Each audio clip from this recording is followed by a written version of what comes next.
Hey everybody, welcome back to Cloak and Stagger. I am your Dungeon Master Moose, and we're joined, as always, by our fearless adventurers here. We've got Wilzu, we've got Aramil, and we got Sandy Ravage. We are short one player today due to difficult working conditions.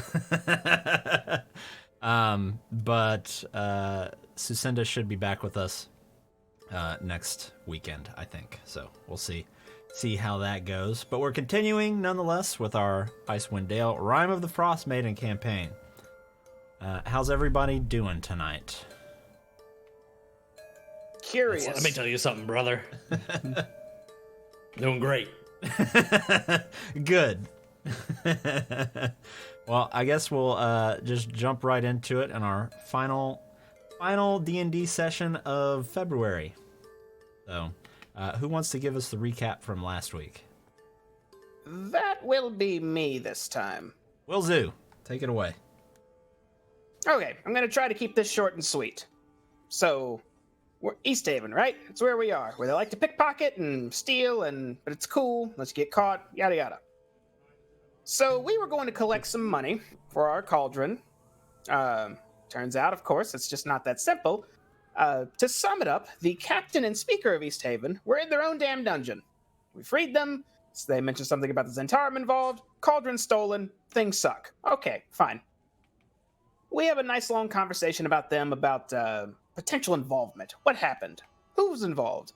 And the bookkeeper, Prudence, there's a pattern here, something about receptionists and bookkeepers involved, is missing. We immediately have our suspects and try to figure out what we could do about it. So we went to her home to investigate. It's basically our home now. No one's there. She didn't come home. We stayed there, and it was, nothing really relevant there. There was actually, now that I remember, a cage with some scales in it. Little critter cage of some sort. No idea what it meant. No idea what it means. Hopefully, maybe we'll find that out later. Turns out Prudence had headed to Targos, potentially. She had family there, something like that. Either way, that was our goal at this point. So once we were done with her home, we set out to head there. Also, I believe there was an adventuring group there, something about a werebear, or either way, I'd like to speak with them. So, two birds, one stone. On the way there, however, we had to make a little pit stop through Bryn Shander. We went to go visit Danica, which in hindsight may not have been a good idea because we just went to tell her that her mage friend had been burned to death. So, good intentions, nothing to gain for it. It's the right thing to do either way. So, what are you gonna do? We ended up making it to Targos. Immediately decided to stay at these Luskin Arms. Is that right, Aramil? Is it Luskin Arms? Yeah, Luskin Arms. Yes. And we secured rooms. Will admit I may not have been paying attention to which room my allies went to, so I just went to chain knock on doors until I found them. Ended up going a little too far, knocked on some double doors, and I won't say eavesdrop yet. That is coming. Accidentally interrupted two rather mean-sounding individuals having a discussion. So I shut the door and walked away. And now I'm curious what they're saying. I believe that's everything that happened. That is, and that brings us up to tonight. And just as a point of reference, it was, you heard conversation through the door, but it was hard to tell how many people it was. Ah, yes, I can only say what maybe two, maybe one, maybe talking to himself. Either way. But yes, that was a very good recap. Thank you. You get inspiration tonight. You don't use it, you know what happens. We've been on this ride before. Okay. Well, we'll pick up right where we left off.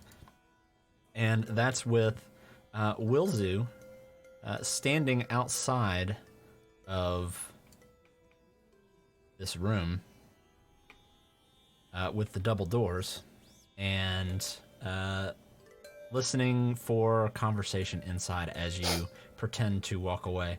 And why don't you, if you would, give me a performance check, Wilzu. I can do that. With your fake out walk away. Uh-oh. Okay. Can I do a prestidigitation of knocking sounds on the floor walking away and actually making it happen? Absolutely. Absolutely. Okay, so instead of me like trying to do my feet, I'm just gonna prestidigitation, just make a sound, just repeatedly, farther and farther away of just wood clunking. So proud Okay. of you. And as you're standing there, you don't hear any more talking for quite some time. How long are you wanting to wait? I will wait. I think more than a minute means I might be in trouble, like someone may be creeping up on me on the other side. So I'll wait 1 minute. Okay. So 1 minute does pass, and you don't hear any more talking, but you do hear what sounds like somebody maybe sitting in like some kind of chair and then getting up and walking around. You hear occasional movement, but no more dialogue. Okay, now I find myself in kind of an awkward position because if I walk away, it will make noise, and I don't want to do that. I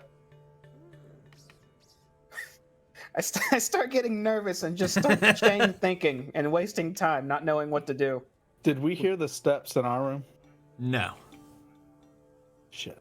not from across the building. I got it. I will wait until I hear something at the door trying to open it. If it does, I will prepare to cast Misty Step. Okay. So you're just kind of hanging out indefinitely right now? Yeah, I'll just wait because now I don't think I'm good enough to sneak away without making a sound. Okay. We'll pan over to Aramil and Sandy. What are you two doing in your room? And just as a reminder, it is about 3:30 in the afternoon. I was just talking about my time in Luskin. Tell us about it. Well, Sandy, like I said last week or just a second ago, I spent time in Luskin for about a year. It is a terrible place, and if the speaker is from there, we should be cautious. When you say terrible, what do you mean by terrible? Like terrible is in little dwarves that grow larger than me, or an old lady in a cave that somehow can destroy all of us? Think about one of your matches where no matter how hard you tried, the other person would always win. I laugh before he can finish it. I never lost. And imagine they won before you got in the ring. Well, that would just be a cheater. That's And ultimately, they would go back in wrestling court when they came back to the back. It is a terrible place. Just terrible. It's Aramil, Sandy, the two of you hear footsteps walking across outside your door as somebody just passes by outside. I stop for a second. Make sure they keep walking. And they keep walking. Do I hear footsteps coming? I'm not moving a Wilzu, muscle. make a perception check. No, come on, I really want to hear this.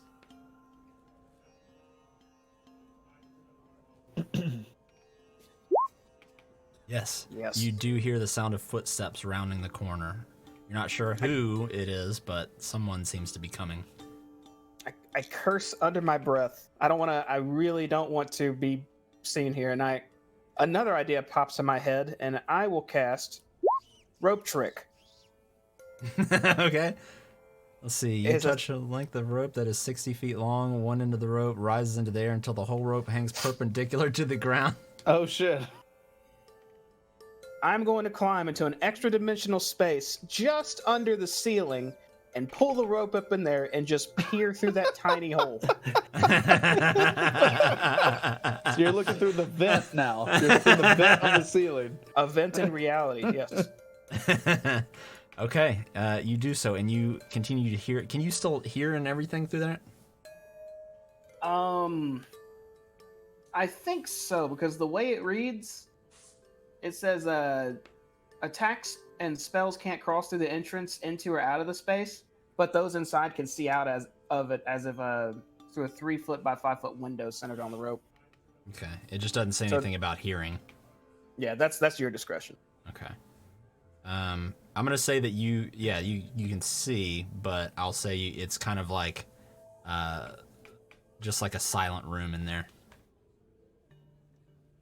So you hang out up there for about 20 seconds. It's not long before you see a man walking down the hallway, and he's a human, male human, kind of dark hair, leather, kind of under, like his normal clothes, kind of leather. He's got a big, heavy coat on around him, a hat, some goggles that are pulled up. But this is what he looks like here. Is it a duster? It's not a duster, no. But he just walks right up to the door, pulls out a key, unlocks the door, walks in, and closes it behind him. Once he goes inside, I will lower my rope and climb back down. Okay. And when you're out there, you can hear conversation in the room again. Most of it's fairly muffled. These doors are actually pretty thick. And as you're kind of listening for this, you do see a rat just sort of scurry along the floor beside you and kind of dart into a little hole in the wall. Since they're talking again, I'm going to just tug my rope and end the rope trick spell and just pack it on my side again and start tiptoeing away. Since they're talking, I'm assuming they're not listening out the door anymore. Okay, yeah. I'll say you can walk away without any kind of check or anything.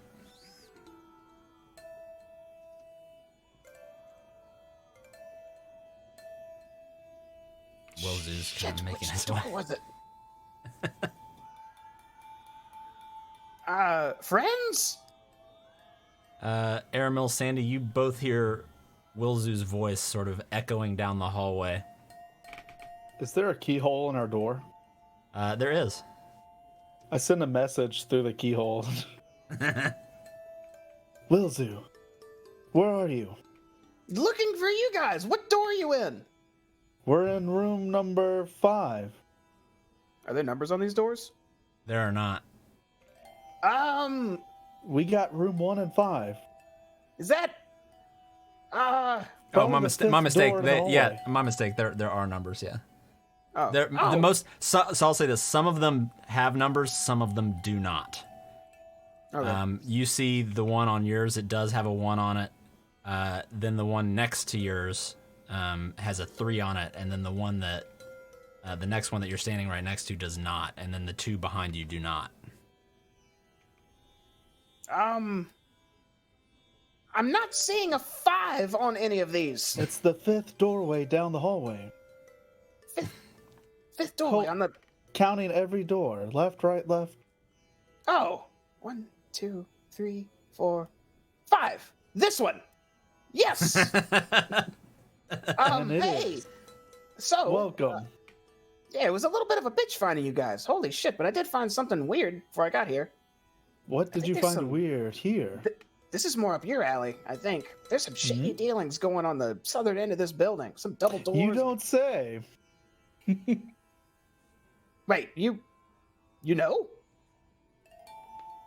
No, but what is shady dealing? I don't know. They sounded all pissed off when I knocked on their door, and they just another one was coming around the corner and unlocked it to go in there, so they want it secured. I was able to hide into an extra dimensional space in the meantime, but they didn't see me or even know I was there. But Well, it certainly seems odd. I have questions that I don't want to ask, but I'm not sure if an argument qualifies as shady dealing. Behind locked doors? I mean, Yeah, people getting fight in angry? rooms all the time. What- if I locked my door and I started yelling at Airmail, it doesn't mean that we're having shady dealings. Call it a It's just a hunch. domestic dispute. But clearly we don't give two shits, so either way, it's off my plate. I don't care anymore. The troopers are involved either way. We really Regards, should sorry. utilize the rest of our day, though. It is fairly early, right? Yeah, it's about 3:45 in the afternoon. I look at my So- Sharpie watch. The ledger, Aramil, what's on it? Well, should we go check this room out? But you literally just said it could be nothing, but it could just be arguments, and it could be, and now you want to bring it back up suddenly. Your recreation of the story that just happened is not quite like I remember it. You I can just check it kind of out. quietly get up and start walking out the room. Well, yes. I'm not really that good at sneaking, so I'm not really. I'll wait here. Sandy, you may not remember, but you did come through Luskin about 1.5 years ago. I wanted to see you fight there, but I got caught up in my own troubles. You fight in many matches, so I'm sure you don't remember. And I just walk out. Kind of look perplexed. It's like, I fought all over. I mean, I don't remember the cities I came in. Kind of odd that he'd bring that up. I shoot a message to Wilzo while tiptoeing down the hallway. Which door am I looking for? All the way around the corner, the only double doors at the very end of the next hall. I will become a piece of wood on the floor and just be quiet. Okay. Looking for the doors. If you're trying to stay undetected, you'd make a stealth check for me. Yep, I want to be quieter than the wind. Yes. Okay. You succeed.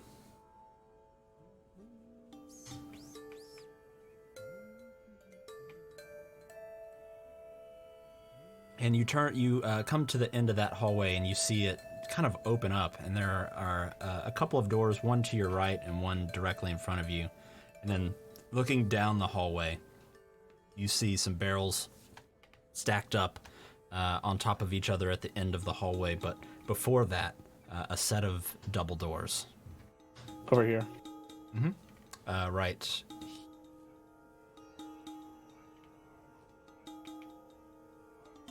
I want to come up beside it and just hear what I hear. Okay. Make a perception check for me. Damn it. Okay. So you're able to hear. You do hear the sound of two voices conversing with each other. You're not able to make out a whole lot. Most of it is muffled. You hear somebody say something about. You hear somebody say, "I swear the temperature lowers with each passing moon." And you hear somebody kind of reply to him that's muffled. And then after a few more moments, you hear somebody say, "Do not start." And then some more muffled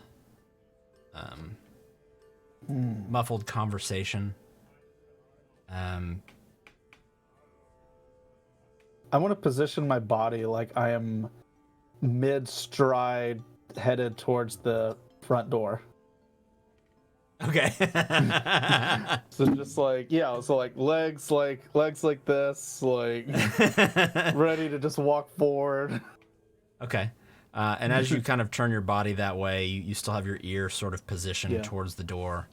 Yeah, left side against the wall. Yeah, and you just kind of hear some more muffled conversation. Then you hear the sound of like something, like maybe a drawer or something being opened.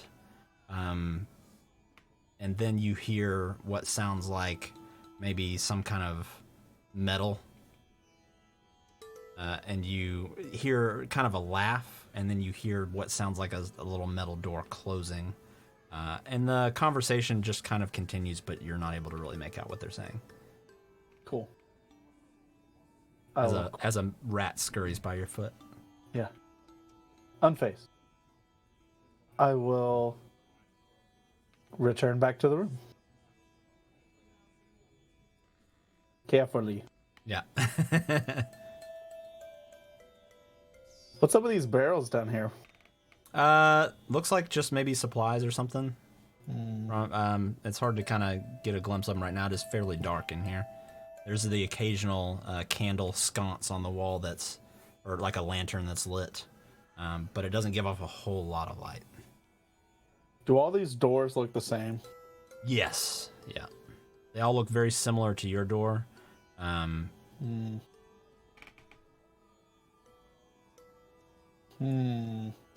of them has like the number 15 on it. The other one did not have a number on it. No supply closet. I say to myself. At least easily marked, and I rub my chin.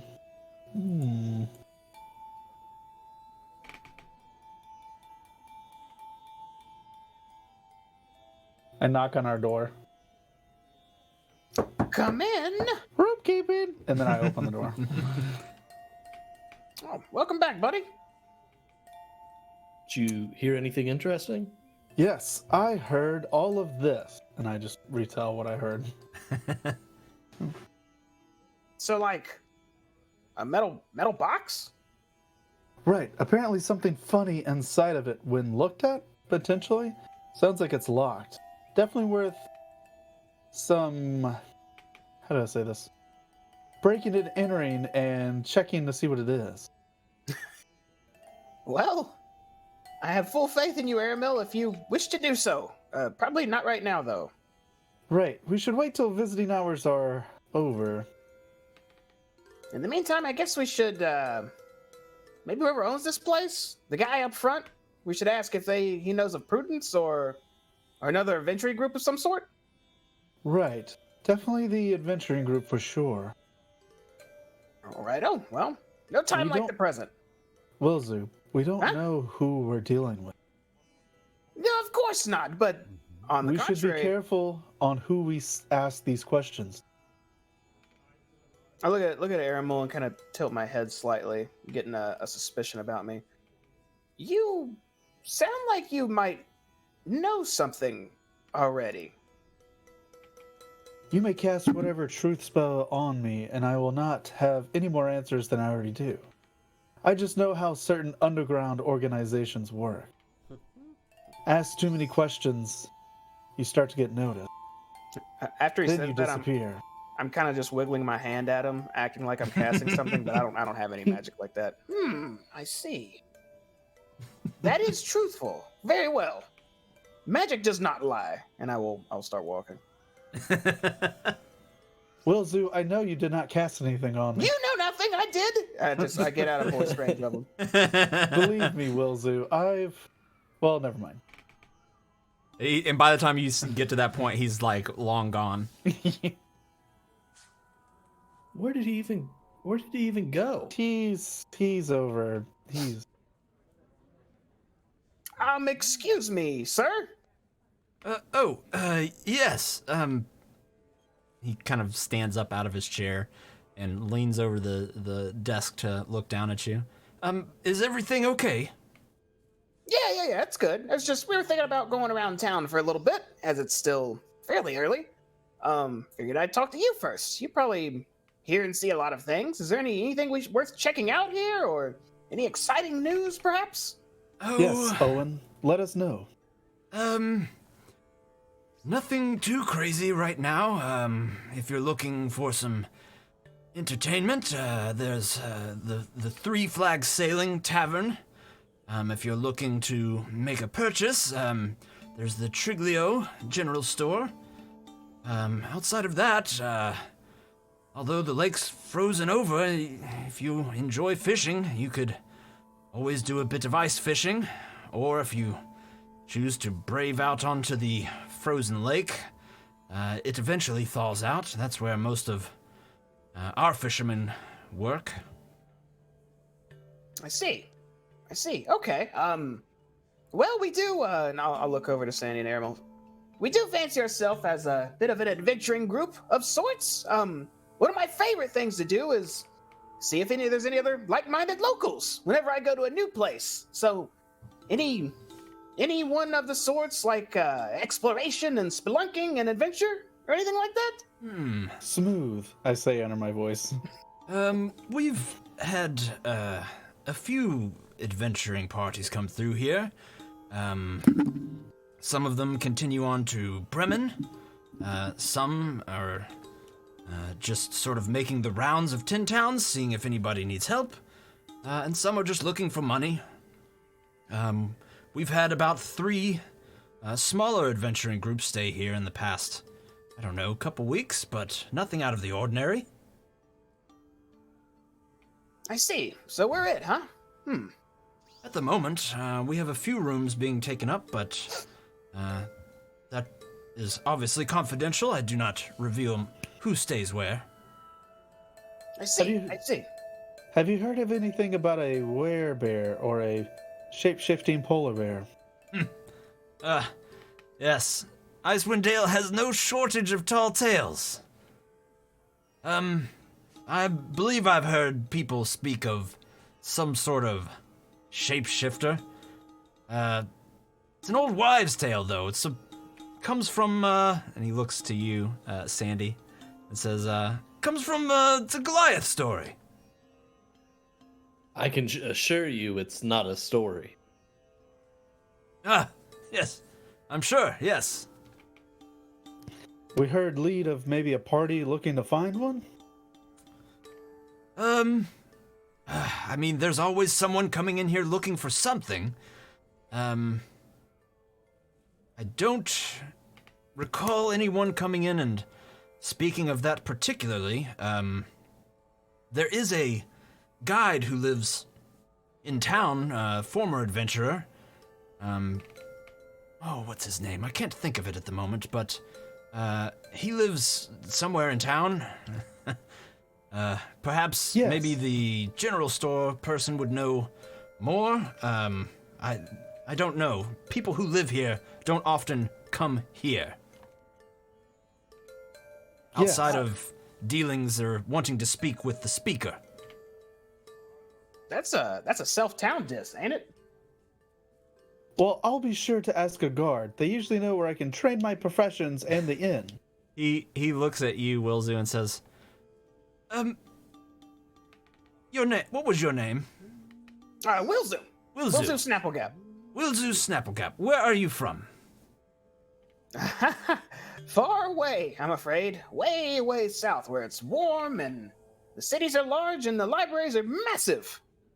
Right, and I assume that wherever you're from, you have a home, yes? I do.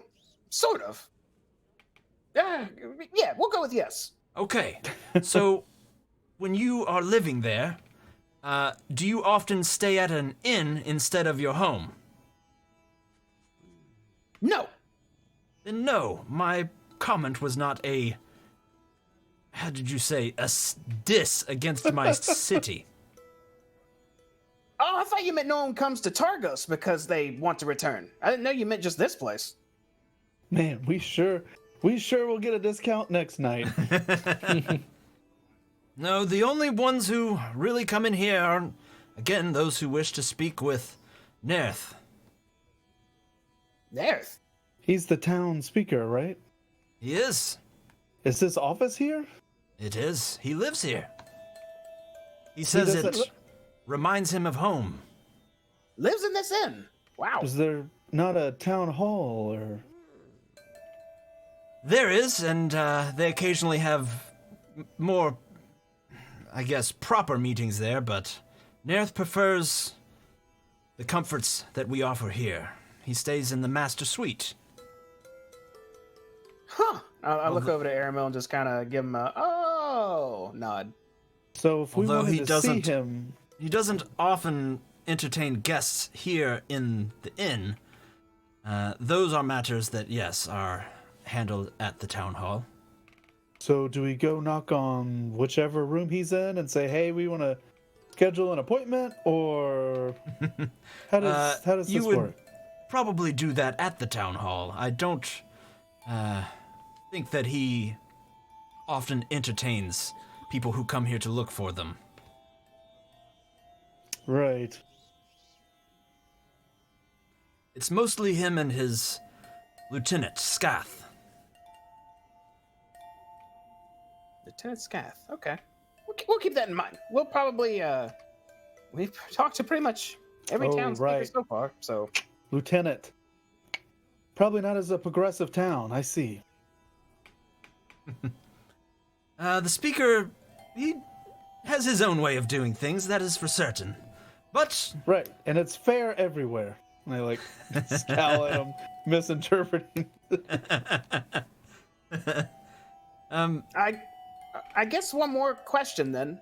A little bit different topic. Does the name Prudence ring a bell at all? sort of puts his hand to his chin. Prudence. She's, No. Oh. Do you have a description? Is I she look over lost? I look over to Airmill. We were hoping, we heard she was visiting her family here, and we were hoping to be able to talk to her about some events that went down in East Haven. But I have this face. but I guess we'll. Figured you might know. I have not heard of anyone named Prudence, no. But if someone comes by, and I suppose I can let you know if I see a Prudence. Is she in danger? No, she's not in danger. She's just visiting family. I say very casually. Right. Well, and he sort of writes, you see him write down in his book, Prudence. I will keep an eye out. Sounds good. Well, that's really all I had, unless you guys wanted to ask him something. I slide him 2 silver. And I say, yes, we would appreciate it if only you told us. I give him 2 silver. He looks at you and slides the silver the rest of the way towards him. Right. Well, I think we have some shopping to do. Yep. Let's go take care of it. Have a good one. You as well. Stay warm. Ooh, feels mildly temperate out here today. Another feel-good day. Yeah, you step outside and the wind just immediately assaults you. It's easily under 0 degrees right now, as the aurora in the sky just very faintly starts to appear. Well, should we go to the Triglio, I think is the name? The general store. Sure. I don't know if there's anything we need to buy right now. Do you just want more information? Well, in my memory, something about you can get drinks there. I could be wrong. We're not from here. I see. Well, it wouldn't hurt to stop by, but I'm bringing this with me. And I point behind me at the probably 4 times as tall as me, huge elk that should be still sitting under that tree. Yes. And you have a name for it. Horns. Horn. Yeah. Because of its huge antlers that are not horns. It was the first thing I came up with. Don't judge me. I appreciate the irony. The shop owner may know something about Prudence more than the innkeeper as well. He did hint at that. He said that he may know something that the innkeeper did not, so probably has more info. But I guess we'll find out. We should definitely ask the town speaker. If he is of Luskan, he knows probably a lot. And got that information by any means possible. Well, I guess, I'll look to my left, then straight ahead, then my right. We had, When you look to your right, you've heard it, but you see it now. You see a dog actually sort of running towards you currently. I grab my arrow and like put one in, but just have it down. It's not a wolf. I'm just having to use that. Yeah, it's actually a dog. And it's running straight towards you, and it's sort of barking as it approaches. At the elk? What's that? At the elk? Barking at the elk? Oh, Yeah, the huge oh elk. yeah, you have your elk out. Are you up on the elk yet, Wilzy? No, I'm standing beside it. Yeah, no, it's it just seems to be barking at the three of you. It's just its eyes are sort of darting to each of you, and then it continues to bark, and you just can hear it over the kind of the whistle of the wind. It is a big dog, though. It's probably of the size of a wolf. It's like a husky, and it's dragging a broken leather harness behind it. It runs straight over to you, Wilzu, and it jumps up, and its paws land right on your shoulders and actually knock you to the ground, and is just barking at you. Oh And- God! Chill, dog. It stops barking, and then it starts whimpering, and it just starts sort of licking your face. And then it it's hops a off of you. friendly dog. Animal, What's up with this harness? No, check like, the come and harness check it thing. out. What is it, boy? Is Sally stuck in a whale? It seems to be. You're- It seems to be darting around. It looks distressed, and looking at the harness itself, it looks like it's been torn or ripped or something. But it looks like the harness to like a sled. I start to walk this way and kind of like motion, talk to the dog like, this way? Are you trying to tell us something? Like, It looks at you, and then you hear it kind of whimper and bark, and it starts to take off running that way. I look back. I'll get back to my feet. Well, I guess I could have communicated with it, but it kind of just assaulted me. I suppose let's follow it.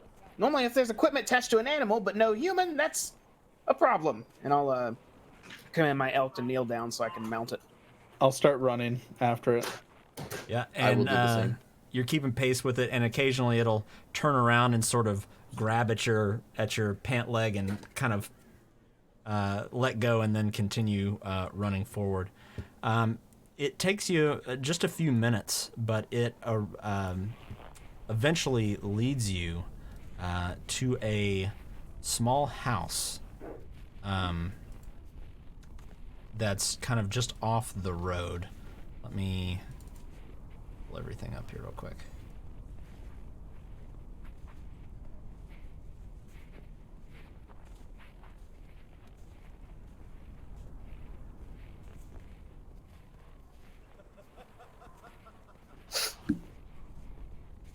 Seconds.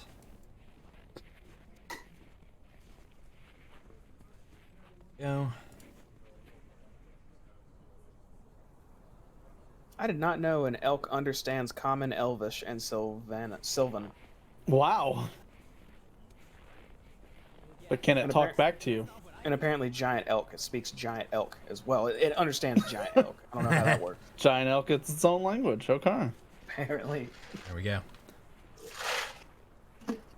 And it leads you to this small house, and to the side of the house there's a wooden and kind of rope pen off to the side that looks empty from where you're standing.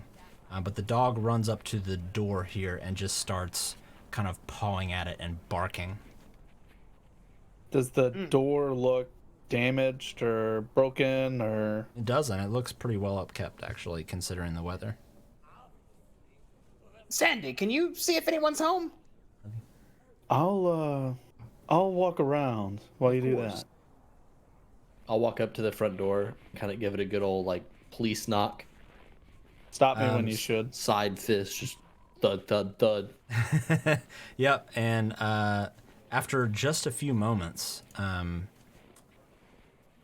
you hear some footsteps approaching the door, and then the door. Make sure that I get this right. The door opens, and you see a pretty well-groomed man kind of step into the doorway, and he looks down at the dog and says, "Oh, boy, it's good to..." And he looks up at you, and his smile just sort of fades, and he says, "See you. Hello." I imagine he's greeted by a huge Sandy in front of him, and then just slightly above Sandy, a huge elk head popping over that. He just sort of looks around. Can I help? What are you doing with Boy? We were at the inn, and he kind of ran up to us like something was wrong and brought us back to this house. Is everything okay? Apparently not. Please, come inside. Does he have any blood on him or anything He does not. that I can see? He is, he's actually a pretty handsome gentleman, probably in his 30s, and just kind of well kept compared to the rest of the people you've seen thus far, for the most part. But he says, "Come in," and the dog sort of runs in, and just sort of runs over by the bed and just lays down. I'll dismount Horns and head I'll on. send a message to Wilzu. Something doesn't seem right. We should be on our guard. All right. I'm always on guard.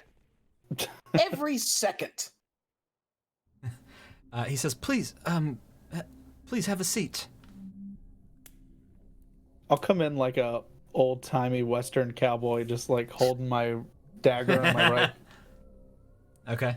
Like, all right, partner. Clink, Please clink. come in. Close the door. It's cold. Yes. And the door shuts behind you, and he says, "Here, let me get you some cider." And you see him, he's got kind of a pot on the stove that's keeping warm and some mugs, and he starts pouring this cider into 4 mugs, and brings 2 of them over and sets them on the table, and goes back and grabs the other 2. And then he hands one to you, Aramil, and he goes over here and sits on this trunk. And you see he sort of leans down and rests his elbows on the top of his knees as he holds the mug. And he says, "So you found Boy just running through the town?" Yeah. And is the leather harness, or what was attached to him again when he It was ran like up to a us? broken leather harness. Is it still attached to him? Mm-hmm. Yeah, and I look around the man for a moment. A little surprised you haven't mentioned it yet. There's a broken leather harness attached to your dog. Why? What concerns me. He must have brought you to me to help, I guess. My apologies. My name is Keegan. Keegan Vellerin. Oh, hello, Keegan. You didn't happen to see another man, perhaps near the dog? He would have been a bit taller than me, about 6 feet, well built. He has, kind of a bit of a beard to him. No. Is he your lieutenant, as they say in this town? No, he is my husband. See, that's what we're talking about. Out and loud, out and proud. Some people just use cover words.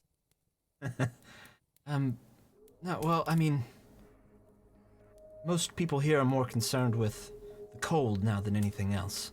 And just surviving. I'm used to it. I was born here, but my husband, he came from a wealthy family in Neverwinter. He really didn't care for the city life. That's why we came here. And when I met him, he was working as a guide. He loves the outdoors and he lives to climb mountains. Was he a former adventurer by chance? He was. And he still, occasionally will, take people up the mountain. It's normally, a week or so, maybe a little longer, but he's only been gone for a couple days. What mountain does he take people up normally? Kelvin's Cairn. Oh, and I'll look over Emerald and Sandy, just nodding now. Well, there might be some other shenanigans going on there right now. Did you see the last group he took by chance? I personally didn't. We don't usually invite strangers into the home, but a few days ago he was hired by some adventurers to lead them up Kelvin's Cairn. Their plan was to take them to Caer Konig. It's a town at the foot of the mountain. And from there, they were going to get some more gear from the outfitter there and head up the mountain. He took 6 dogs, all 6 of our dogs with him. Boy here, and he looks back at the dog laying on the floor. He is Garrett's favorite. Raised him from a pup. Boy would never leave his side unless something terrible had happened. I don't know how many adventurers there were. You all look fairly sturdy, and he looks to you, Sandy. And then he looks to you, Aramil. Didn't mean to cut you off. Oh, no, I was... in his pause and dialogue, is there any, nice, furniture, art, fancy, anything of material wealth in this house? Not really. It seems pretty middle of the road. He says, Boy is pretty good at sensing things out, and I know it's a lot to ask, but could I persuade you to go up there and find my husband, Garrett, and maybe his companions? I don't have money, but the proprietor of the Luskan Arms, he is a friend. I could get you some free rooms, perhaps. And I'm also a scrimshander by trade. I can give you some of my artwork. It's not worth much, though, I confess. Not yet. Holy shit, where's Sin?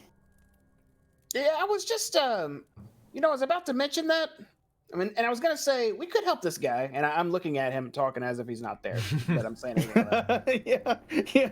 But if Sin were here, she would be making for the door already, as he said he has no money, I think. Right. Should we play this up for her absence or no? Look, Keegan, right? Yes. How long would it take for us to reach where your husband went? Well, there's a couple of routes you could take, from what Garrett told me. When they go to Caer Konig, they take the 10 trail around to Caer Konig. It's the better part of a day, around 14 hours, that route. Okay, 14 hours. But you could take the more direct route that he does take every now and again, and it's a little shorter. We talking a couple hours shorter, or half shorter. Let me see here. And well, what's the catch? Well, on it you. would be a more direct route to just go straight to the cairn from here. And he stands up off of the chest and opens it and pulls out a map. And he walks over to the table and unfurls it. And it's a map of Icewind Dale. And he sort of starts pointing out on the road. He said, We're here in Targos. The most direct route would be to follow the Tin Trail for a while, break off, and head to the east of the Dwarven Valley, and then to the base of Kelvin's Cairn. It's about 15 miles. That would take you, also, the better part of a day. But if you take the more safe route and go through Bryn Shander and make your way through Caer Dineval and up to Caer Conig, it's almost 21 miles there, and then another 3 miles just to the base of the cairn. So, I know I'm asking a lot, but I do know that he was going up there in search of some sort of shapeshifter, and they were looking for. I don't really remember all of it, but perhaps what they were going there to find may also benefit you. I mean, it was another adventuring party. And I do have faith in Garrett's skills to survive. He's been doing this for decades. Do you know what path he took? They went the route of Caer Conig, which again is the safer route, but the more direct route, for those who are capable, can go straight through the tundra. The only reason I ask is maybe we should retrace their steps. We don't know how far they got. Well, I could only imagine that they had to have made it to the mountain. There is very rarely any attacks on the road, and when they are, they're fairly small, and between Garrett and a full adventuring party, I don't imagine anything would cause them issue there. And he walks over to the dog and picks up the harness and says, "This has definitely seen some wear. I can only assume that they must have made it to the mountain. I won't steer you either direction. If you're willing to help, however you would like to do it is fine by me, but if he is stuck on the mountain, no matter how good a survivalist he was, the cold will take anyone."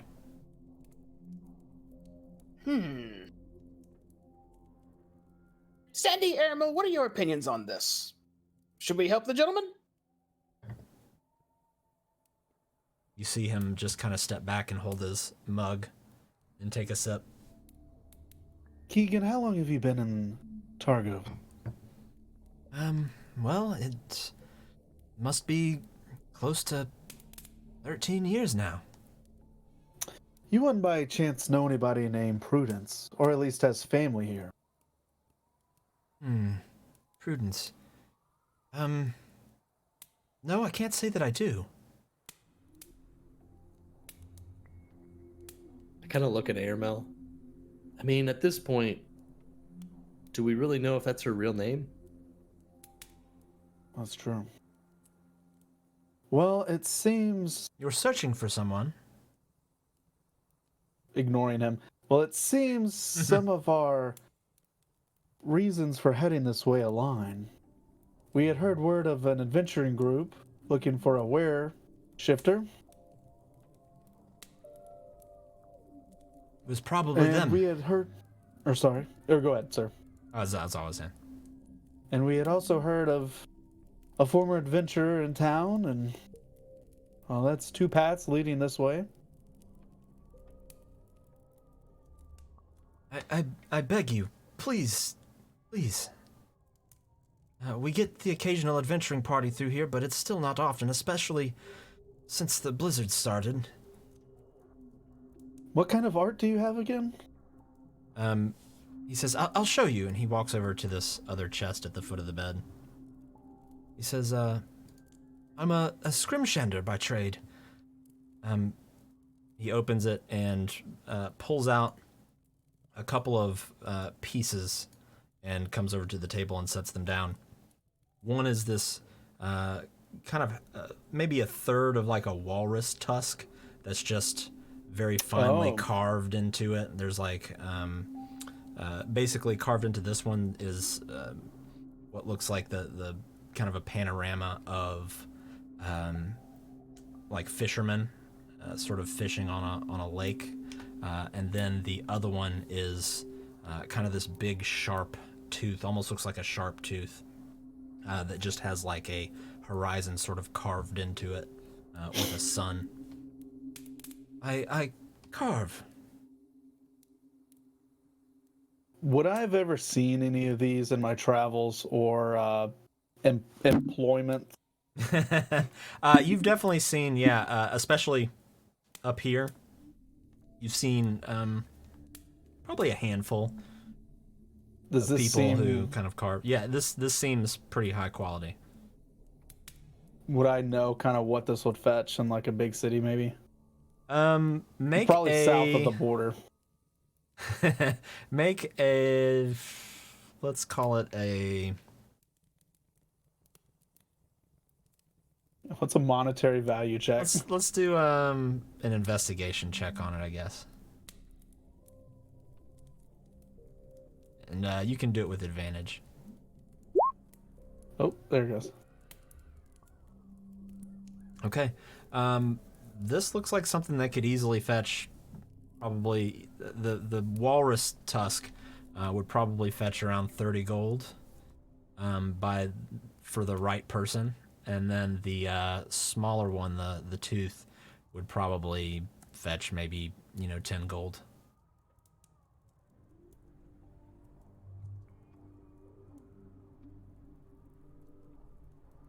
Right. Sorry, I zoned out for a second. Just like I said, we're not wealthy people.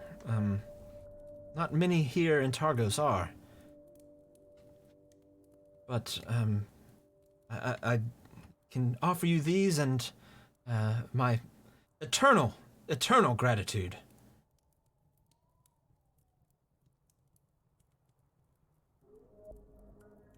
Well, Zoo, you're the leader. Well, I absolutely have an opinion. No one's asked it yet, and I was simply searching for both of yours. You're the leader. If that's what we're deferring to, I push the chair back and I hop up, and I'm standing on the floor, like just. Oh, I mean to go inside the table there. I moved and everything went dark. Yeah, it did. Damn it! All right, here. But I stand up out of the chair and I point to Keegan and shout, "There is a very steep price you must pay to hire us, on top of your artwork." And I'll motion to the table. And I'll point back to him. "You must mention the legendary traveling adventuring group West for the next half year in casual conversation." Wes, yes, absolutely, sure. If they ask for the abbreviation, it is Wilzu, Aramil, Sandy, and Sin. Not necessarily in that order, but the last two can be swapped. I'm Aramil. Aramil, and he looks to you, Sandy, and says, "And you are Sin?" Me? You don't know who I am? And I kind of stand up. He takes a step back. I am Sandy Ravage, the conqueror of everyone. As you stand up, the dog sort of stands up as well behind him. The conqueror of all. If you don't know me, then you've been living under a rock for the last 100 years. Sandy, do you have an extra belt? Well, we've been living under miles of snow for 2, if that counts. I'm sorry. No, I apologize. There's a... He starts looking around. Is Sin the elk outside? We don't know Me where and Sin Wilsey laugh at is. that. Sin, that's Horns. We don't know what happened to our fourth one. She is sleeping extra hard at the inn, but she's not here right now. That doesn't sound right. That's what's happening, Airmill. Deal with it. Right. Maybe she's making that money, and she lied to me. A possibility. Well, you can assure that, Was will, everyone in Targos and everywhere I go will know of Was if you can help me. Very good. Then we have a deal. And I'll look to Sandy and look at the artwork on the table and just give him a nod. And I kind of like put my hands out like I'm supposed to grab it and look back at Wilzu like. Yes, Sandy, you're the big man. You carry the stuff. Maybe we should get it when we return Garrett. Oh, you want to collect later? I suppose we could do that. I mean, we're already collecting later on one thing. May as well be 2. That so doesn't sound like you, the Airmill. Payment up front, that seems like what you'd all be all about. That's our companion. Sin. You're not wrong. I just thought it was both of you. Well, that's fine. I'll turn back and point at Keegan. Your artwork stays for now. Right, it will be here. All right. It's because Sin's not here. We have a wonderful relationship that we bounce off each other, and just not the That's same. true. But we will go as soon as we can. We must make a few more stops. And actually, no, we're leaving in the morning. Traveling now would be a little too dangerous. But Maybe Keegan, we should go now. But right now, it's like 4 o'clock right now. I mean, it sucks whenever it is. Well, you're not wrong, but the more daylight we could travel in, the better. Plus, I thought you wanted to go to that general store with drinks and that old adventurer man. This is the adventure, the one we're looking for, Garrett. I'll turn to Keegan real quick. Would you call your husband an adventurer? Yes, Yes. he is a former adventurer. We're right here. Well, God damn it, I thought he was just a guide. He said guide. I got those mixed. He said he was a former adventurer. Huh. I mean, there could be 2 former adventurers in the same town. No, I doubt it. Very well. Don't worry, Keegan. We will take care of this. We You see will go now, you see a worried look just sort of wash over his face. Right, yes. I'll make my way outside. Same. Okay. And where are we headed? DM, where is Sin? Was she at the inn, or is she out and about, or how are we doing that? I mean, I can't We'll tell you find where out. she is. I mean, last you left her, she was in the room. The reason I'm asking is if we leave town, is she just... Will we reconvene at any point, or is she just out? I've already deleted her D&D Beyond profile. Wow. If I'm getting vague God. answers, I'm just gonna go and not care then. She's dead. I guess, so you guys don't need to buy anything? You ready to just roll out? Well, I was going to at least stop at the store and see what they had. I mean, if worst comes to worst, we could get some road beers. They will. I semi agree with Wilzu about not necessarily traveling tonight. Oh, I thought you were going to say you don't want I any mean- road beers. Oh, road beer. I'm all down for some roadies. But we've already paid for a room tonight. Might as well use it. Head out early in the morning. Don't have to worry about it. I'm all for taking the more dangerous direct route because I could crush some skulls. Not opposed to it if I need to. Oh, that art was worth about 30 to 50 gold, maybe, ish. Total. That's not too bad. I'm not all about the gold. I'm about re-getting my name out there for the ones like this little peon not remembering me. True. You stick with this group, and I will Well- make sure that happens. Well, I take that back. I do like money, but it would be nice to also pay for expenses. Well, I agree. Sandy, you talked me into it. Tomorrow morning. We'd leave tomorrow morning. Let's go to the store. The I'll mall. mount back up on my elk and look for that general store. Okay. The trigger something. Try. I forget what it's called. Keegan sees you out, and as you exit the door, he tells you where it is. He says, if you're looking for the general store, it's you go around the corner, and it's the 5th building down. You'll see it. It's quite big, and it says Triglio across the doors. Triglio. That was it. Triglio. Thank you, Keegan. And right on. about probably 5 minutes as you travel through the town, you see the occasional person just sort of trudging through the snow, just completely bundled up as the temperature continues to drop and drop.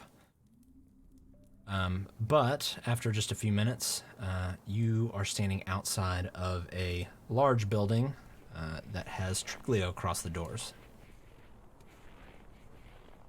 Such an odd name. Wonder what that means.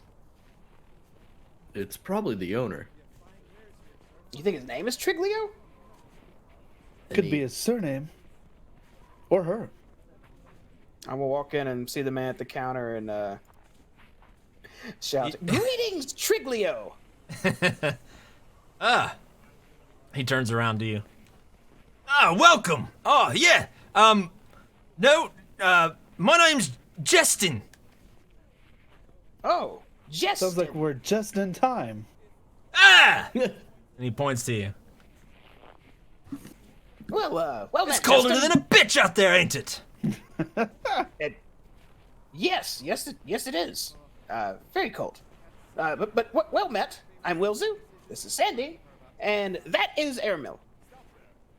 And he goes to wave to you all, and you see his left hand's just totally, like, mangled and, like, contorted and broken in every way. Well, God. welcome to oh, yeah, this! And he sort of flops it around. Is that your strong hand? Yes. Not anymore. Crushed by a boat. Yikes. Used to do the fishing. Now I do the selling. What's that? Is it in a brace or strung up or anything, or is he just dangled that bitch around? He's just dangling that bitch around. Okay, So what is Triglio's? It's where you're standing. Is it a last name or refer to something?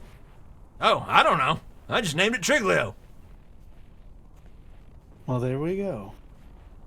Cool name, right? uh, You won't forget it. it kind of is. I mean, I probably will. I talked about it before I even walked in here, so you got my attention. You see Except they him won't. frown at you, Aramil. Well, Except they won't. I have great memory. what can I do you for? Well, we were hoping we could. You had some info. The innkeeper said that you were good about that stuff. Or Right. drinks. Yeah, or drinks. Do you have drinks here? He looks around. He's like, I got some potions. Oh. All right. Well, Could've maybe those drinks. Could have swore the guard said Triglio has drinks. Maybe there's somewhere else. Can I get drinks somewhere else? Yeah, this is just a general store. If you're looking to wet your whistle, that's 3 Flags Sailing. I got some fake news at the gate. Yeah, Flags guards are Sailing. dumber than shit. 3 Flags Sailing? 3 Flags Sailing. We'll stop by there too. But hey, you wouldn't happen to know the name Prudence, would you? Prudence. Yeah. Prudence. No. Keeper from East Haven has family here. No. Okay. Prudence. No. Why do you ask? Now we were looking for her, and Like, apparently she has family here, but no one knows who she is. So I'm getting the feeling maybe we were lied to. But you know, that's sometimes how it goes. Indeed, life's a bitch. Well, Justin, do you have? I know this is a general store, but do you have anything a little more unique? Maybe something a little magical or anything like that? No. Supplies haven't really come in since the snow started falling. It's a real bitch. This everlasting rime, they call it. I don't like it. Not for me. Froze over the fucking lake. And, yeah. No supplies coming from the south. It sucks. It sucks and it's boring. And I'm just here with my hand. He sort of flops it around again. So I got some potions. That's about the most magical shit I got. You got any herbal essence or spice or anything like that? No, but you know where to get some? I was no. Oh. Here, Mel, ask him about the chickens in the coop and stuff. Excuse me? You know, That is a carefully crafted is a carefully crafted signal, but I think you've done enough talking for today. the cat's flabbergasting on the gate in the moonlight. That cat is back again. Damn it! Hold on. You see I him. hear him say weird This, shit sometimes. this damn cat, and he steps outside, and you just hear him. You just hear him yell, just down. I whisper, I don't think this guy's in the trade. He comes Trade. storming back through the door. I swear to trade? God, that cat, it keeps clawing at the wood. I didn't see it, but I probably scared it off. I'd be surprised if a cat could live out there in this weather. Well, they climb all up into the attic and under the floorboards. It's a real mess. They need to come get him and take him down to the Luskin Arms. They got a rat problem down there. You know, speaking of the Luskin Arms having a rat problem, we're actually an adventuring group, and we love to buy stuff, but we also love discounts. Is there anything you need help with that could procure such a thing? That cat. So if I find and kill a cat, you'll give us a discount? I didn't say anything about a discount. You just asked if there's something you could help me with. Oh, I To see. give us money. Well, I guess there's no deal to be struck there, then. They didn't say Okay. anything about a rat problem when we checked in. Well, not Oh. here, at the end. Oh, you're saying the end keeper It's did. definitely there. How big? The rats, they're about this big. And he just holds up his like messed up hand and then his regular hand. Are I they of actually saw quite a unusual? few. Are they of unusual size? No, about regular size. So the rodents of not unusual size. Sure. Anyways, what Well- can I do you for?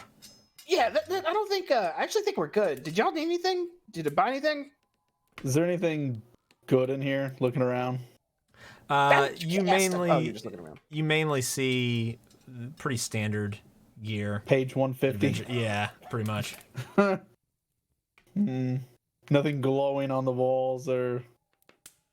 No. Mm-hmm. Consider this just a meet and greet. We'll probably be back to pick up supplies later on, but we were just, checking things out. Probably gotta head to the 3 sales after this. Mhm. Ah, yeah, I might be there myself. Well, if you are, come say hello. We can sit down and have a drink together. Yep. And he sort of looks out the door and says, "Getting dark. It's about time to shut down anyway. I can come with you." Demon eyes will do. Sure, yeah, let's go together. Yeah. Well, I already start walking towards the door. you guys just wait for like. He looks up. Well, we'll 15 we'll see you minutes. I gotta there. close everything down. I gotta shut everything I'm real down. thirsty, and I just leave.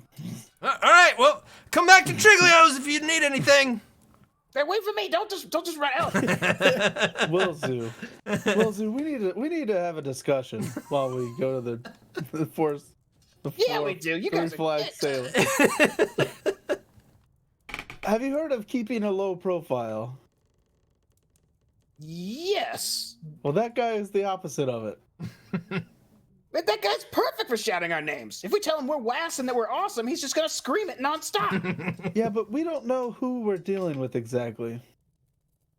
Yeah, we never know who we're dealing with. That's the adventurer way. We deal with Right. people and help them as we can, and to get money. But the benefit of a low profile is people who don't know who you are. That's a bad thing. That's an awful, awful, awful thing. Well, the people that stole the cauldron could know that we're looking for them. Oh, they probably are. That's probably why they stole it. They knew that we gave it off. Well, don't you want to have the advantage? A surprise? I want to look him in the eye as I cast. Wait, hold on a second. I'll pull out my spell book and start looking through it. And then I'll just slam it shut. I need more deadly spells. Well, you could do that and surprise them instead of, hey, you, and then you know. Boring. Boring, boring. Sandy clearly sees it my way. Sandy, would you rather sneak up on your opponent and choke him, or take your axe and charge him head on? I mean, it's whatever they deserve. As long as I get to crush their skull in, I won't bat an eye. You could do both. Is that If I can sneak up behind them and crush their skull in and get a critical hit, I absolutely will. But if I can walk straight up to them and crush their skull in, it doesn't even matter. We need Sin here. I wish Sin were here right now. She'd probably disagree with me. Sin would probably just end up yelling at that guy and tell him how he's wrong. We would not be helping him find his husband. We would not be helping Keenan. No, we would definitely have to convince her to help that guy. Yeah, you're probably right. I'm Wait, what are we there's talking a about? I'm sure there's a good reason that Sin is this way. It's something we'll touch on later, I guess. Right. We should handle it better than Danica and her friend, for sure. I agree with that. But yeah, low profile. Let's stop asking about Prudence.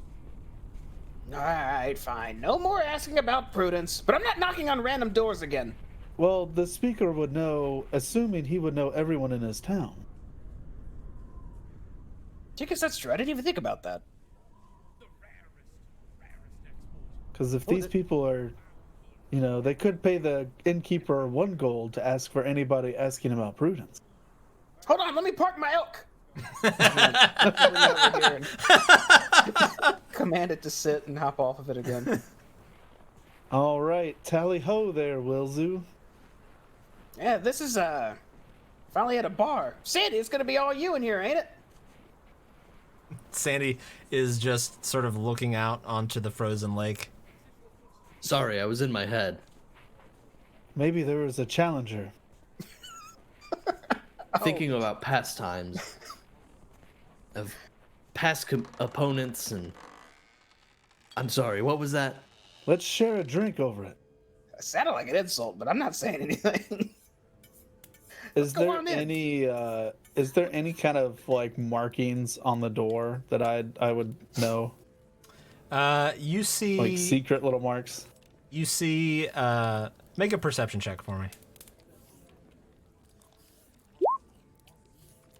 So on the left-hand side of the door, like not on the door, there's a small little plaque that just says 3 flags on it. And on the right-hand side of the door, there's another carving into it, which doesn't really make much sense, but looking at it, you're able to decipher that it also says 3 flags, but just in a language you're familiar with. Looks like somebody just kind of did it in passing, almost. Sure. For a good time call. Yeah. Yes. All right.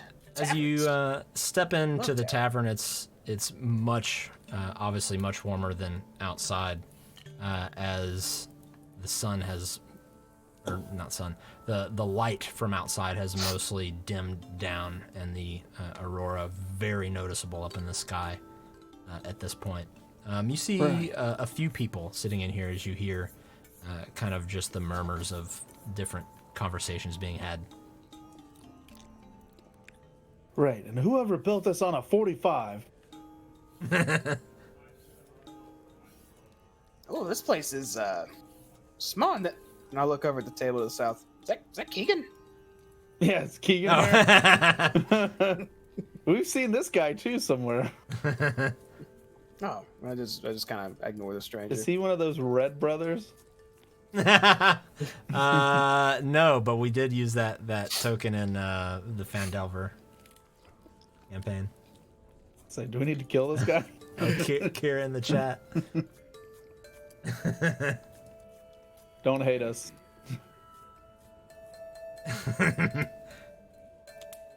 No money's for the. You get see some drinks. kind of a Conversation. plump older woman behind the counter there, and she looks up and sees you. Ah! Fresh meat! Well, what brings you here? Wilzu, this is you, and I go to the bathroom. Oh, hello. I am Fresh Meat. And who are you? They call me Ma! Oh, just kidding, Ma. I'm Wilzu. I am not Fresh Meat. And this is my friend Sandy. Hello! Yeah, wow, you're a big boy. Yes, and my buddy Wilzu here, and I pat him on the back, said he was gonna buy me an ale. Oh, well, you've come to the right place. Yeah, I'm gonna. Yeah, we'll get two ales, please. All right. Also, if you don't mind, I could you ask you a couple questions about the town and whatnot? You probably know a lot of stuff, Ma. Sure. And then you see her yell over your shoulder to the guy sitting in this. Now don't go messing up my chair again! You hear it, Brian? Yeah, and you see the guy sitting over there just quickly kind of sit up straight in the chair. You just can't keep anyone straight here. Well, you were asking me something. Oh yeah. I was just wondering. You know, Targos is. We've been to a few of the other 10 towns. This one's a little bit smaller, but I was wondering. You know, what's there to do here? Any news about comings and goings of interest, or anything of the sort besides the shitty rhyme that's plaguing everyone? Well, that's the main talk. I mean, yeah, we're a pretty small town, mostly fishing, but even that's died off lately. Everyone in here right now, fishermen. What's her name? Ma. M.A. I see. Yeah, can't really fish with the frozen lake, right? Well, you can. It's just a bit more difficult. And she pulls out 2 ales and says, "That'll be 2 silver." Aye, 2 silver. Got it. And I'll set 2 silver on the table. Make it a third. Righto. And she pulls out another mug, pours ale, slides it your way, says, "That'll be a silver." I mean, we have a few people that come and go. This place here, mostly regulars.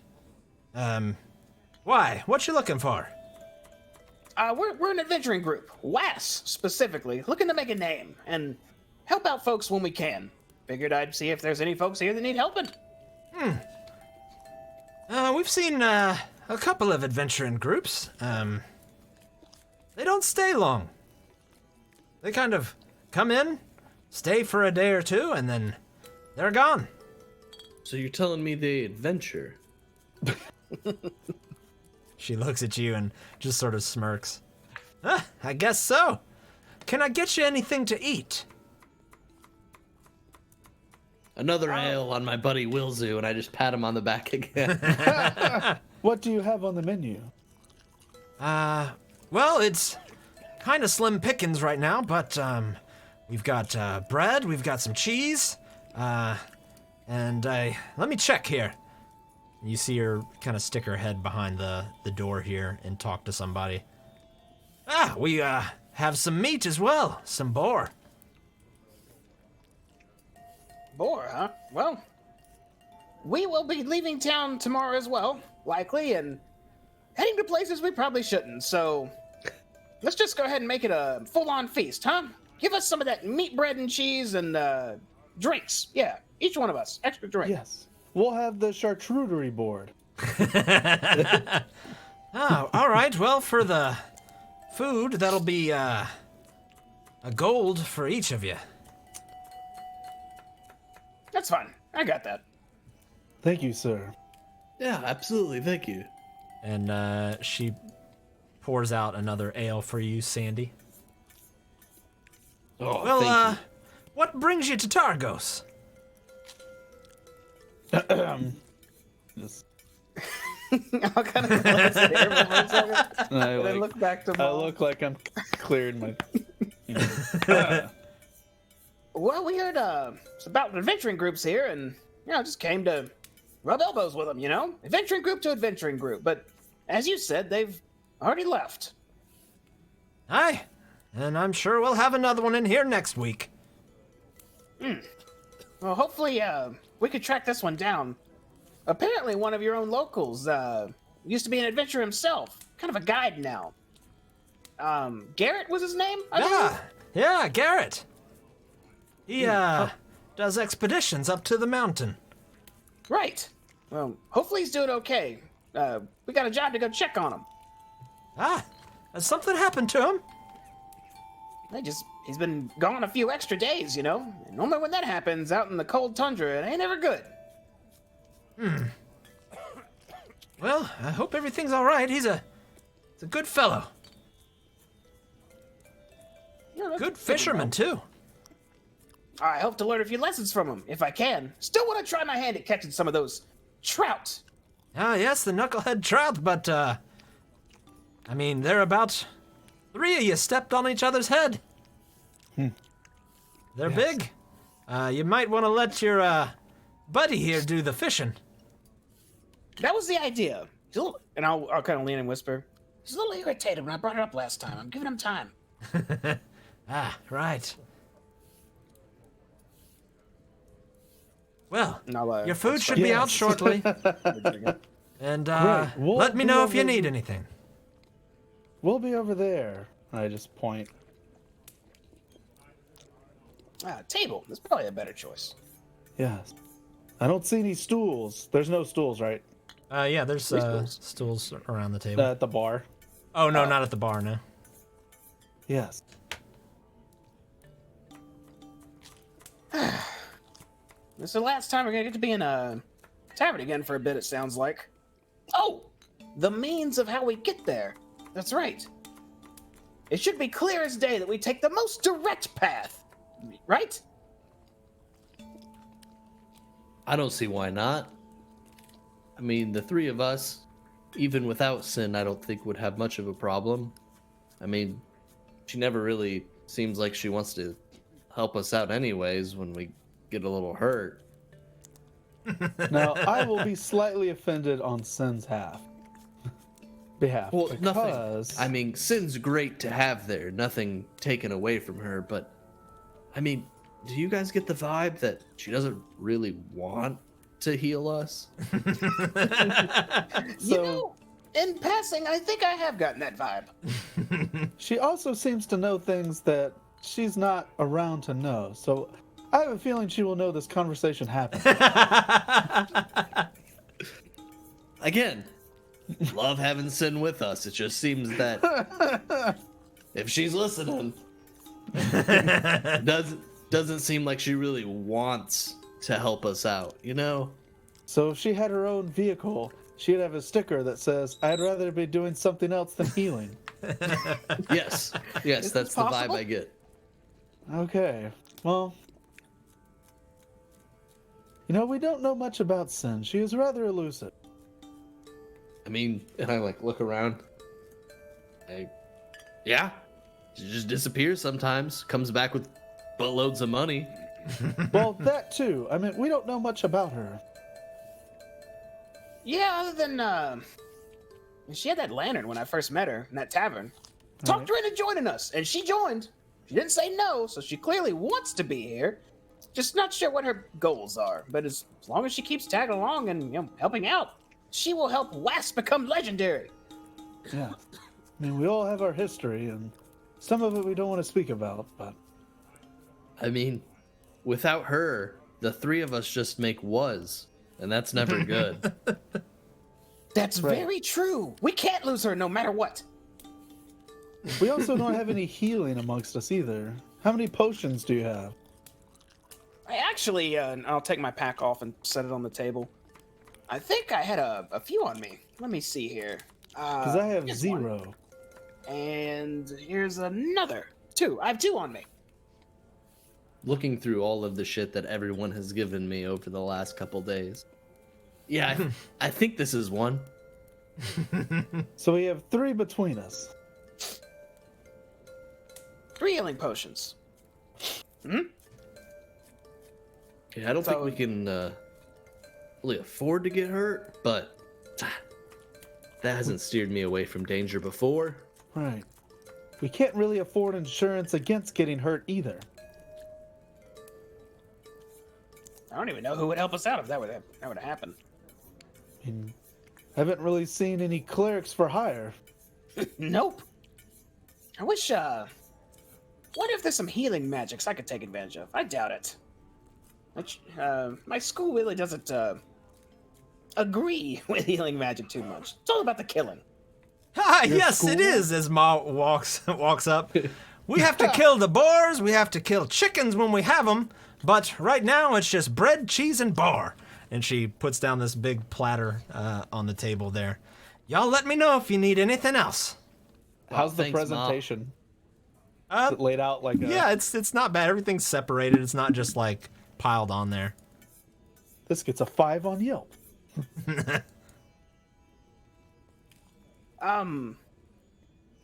You want, I'll look at all the food on the table. Is it like steaming? Does it look like hot and delicious? It looks pretty fresh. Yeah.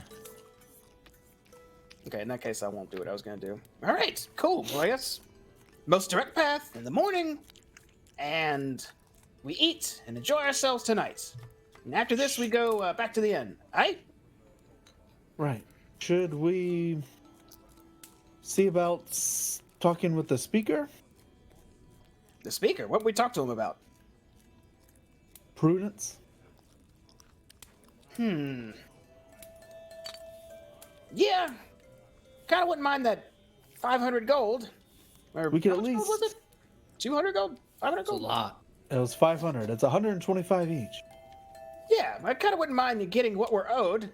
Or at least a cauldron back, but We could at least check the appointments and see what his schedule looks like. yeah. We'll make that our last stop for the evening. That's a good idea. Book out like a day or, well, probably 3 days from now. I'll start eating and drinking, enjoying myself. Okay. Everybody else kind of doing the same. Mhm. All right. Well, let's take a quick AFK break for like 10 minutes, so we can use the restroom, get refills, and all that stuff. So, y'all hang in there with us for like 10 minutes. We'll be right back.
Welcome back, everybody. Thanks for being patient with us. We are going to jump right back into it. So, you all finished your meal at the tavern there, and you made your way past the town hall, saw that it was closed for the evening as this temperature just continues to drop. JRB, thank you for the subscription for 13 months. I love that my thing just.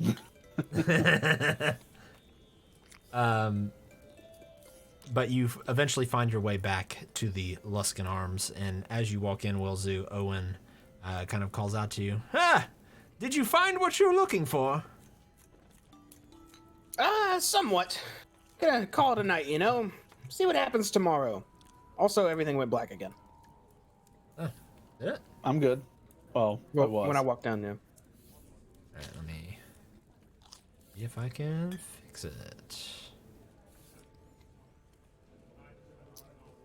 Second.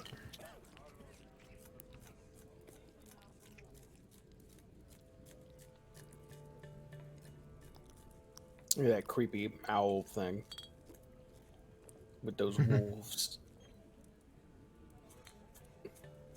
In the end, an owl bear was the greatest threat. What about now? There we go. Now I proceed to my room. Which I think was the first one, and there was bunk beds. And Sin is not here. Okay, well, I'll be laying down. She is gone. You do see a piece of parchment on the bed, though. I'll read it. When you open it up, it looks to be Sin's handwriting. And it says more or less that she needed some time to go be on her own for a bit. She says that she felt like she failed everybody by not being able to get the money for everyone from the cauldron, and she just needed a while to be alone. Huh. Oh, that's kind of sad. Well, I'll tell her it's not a big deal. She shows back up. And I'll put the parchment in my pocket and just hop into bed. Okay. And you all sleep through the night. Wilzu, at one point you are jarred awake momentarily by a mouse crawling across your forehead. But you throw it off. I'm gonna take advantage of that. Okay. I am going to communicate the idea that that rat and his rat buddies should fuck off my room for the rest of the evening. After you yell that, you hear a lot of scurrying in the walls and the ceiling around you. Nightmare. I'm And then it fades away. give it a nod like it fucked them off as I wanted and lay back down. But you all sleep through the rest of the night without issue. And you all gain the benefits of a long rest. Although I don't think you had anything missing. I gained a spell. Oh, okay, good. Good. And you find yourself waking probably about 6 a.m. I will hop on out of bed, Yep. stretch, robe up, pack up, and walk to my friend's room. Sandy, did you sleep all right? I'm still snoring. That's a yes. Another morning of adventure awaits, my friends. So I'll come I to the roll door over and put my shouting. head under the pillow. Yes. Yes, it does. Aramol up bright and early, as expected. Sandy, still catching some Z's as I walk closer. It's time to go, my friend. We have a Garrett to save. Yes. All right. If you say it's time to, yeah, okay. I'm usually productive in my half sleep, but today I'm a little worried about our endeavors. Worried? What for? Right. Well, it's just the three of us. Sin's not with us. This is true. And I'll take the note out of my pocket and hold it up. Seems she has a hint of regret behind the cauldron incident. Take some responsibility. We should tell her it's not a big deal when she comes back, wherever she is. I hope she's not going back to East Haven to raise hell. Oh God, I didn't interpret the note as that. I hope not as well.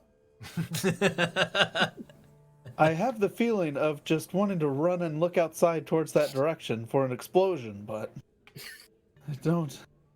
For like a nuke going off in the distance. I think we're too far away to do anything if that happens. Maybe. Ermal, yesterday during dinner, you said you didn't have any healing potions on you? Correct. We have 3 between us, and I have 0. Well, we should all go 1, 1, and 1. If only one of us are left standing, someone has to pour something down someone's throat, right? And I'll take one out of my pack and hand it to him. Perfect. I will take it. Worst comes to worst, I heard maybe, I don't know, eating an apple may heal you a little bit, perhaps. Maybe food has restorative properties. What is this, Baldur's Gate? I've read plenty of novels that is true, but I don't think that's in the real world, sir. Well, it's probably not. There was the Probably Scrolls of Elder that was like that. There was the Gates of Baldur. You get cut by a sword, just eat a ham hock. You'll be fine. Don't know if that's how the real world works, sir. Well, if you two are dressed and ready, I'd say it's time to make haste. You want to just eat some crackers on the go, or I do. In fact, I love crackers. Wilzu, as you say make haste, you sort of glance up towards the ceiling, and on one of the rafters there's a mouse that's up there, and it's just looking down at you, and it just sort of hisses and before it runs off. holy shit! I'll make the There is a rat problem here. Of piss off towards it. There are a lot, but I told them to fuck off last night, and they seem to have gotten the message. Well, they seem to be. They seem to be in the walls. Oh yes, they're all over the place. In fact, I'd make sure there's none in your packs before you head out. I checked my pack. One jumps out. And I grab a dagger and try and throw it at it. It just weaves out of the way and crawls into a crack in the wall just before the knife hits it. I don't think Sin would mind me eating one of her rations. You? If you're holding any for, of course not. Oh. Well, I'm holding 31. I mean 30 now. What the hell? You have 30 rations wrapped up in your pack? I'm glad we have a walking refrigerator. Oh, shit, Aaron. Whoa. Sin gave me at least 15. Right. Well. Okay, well, we won't starve, I don't think, while we're out. Well, you say that. I now have 15 after I eat one. I have 7. Well, 6. And I'll eat one. Mine. There we go. 30, but good lord, man. I'm glad, but wow, you are... Never cease to amaze me how strong you actually are. And this isn't even half my weight.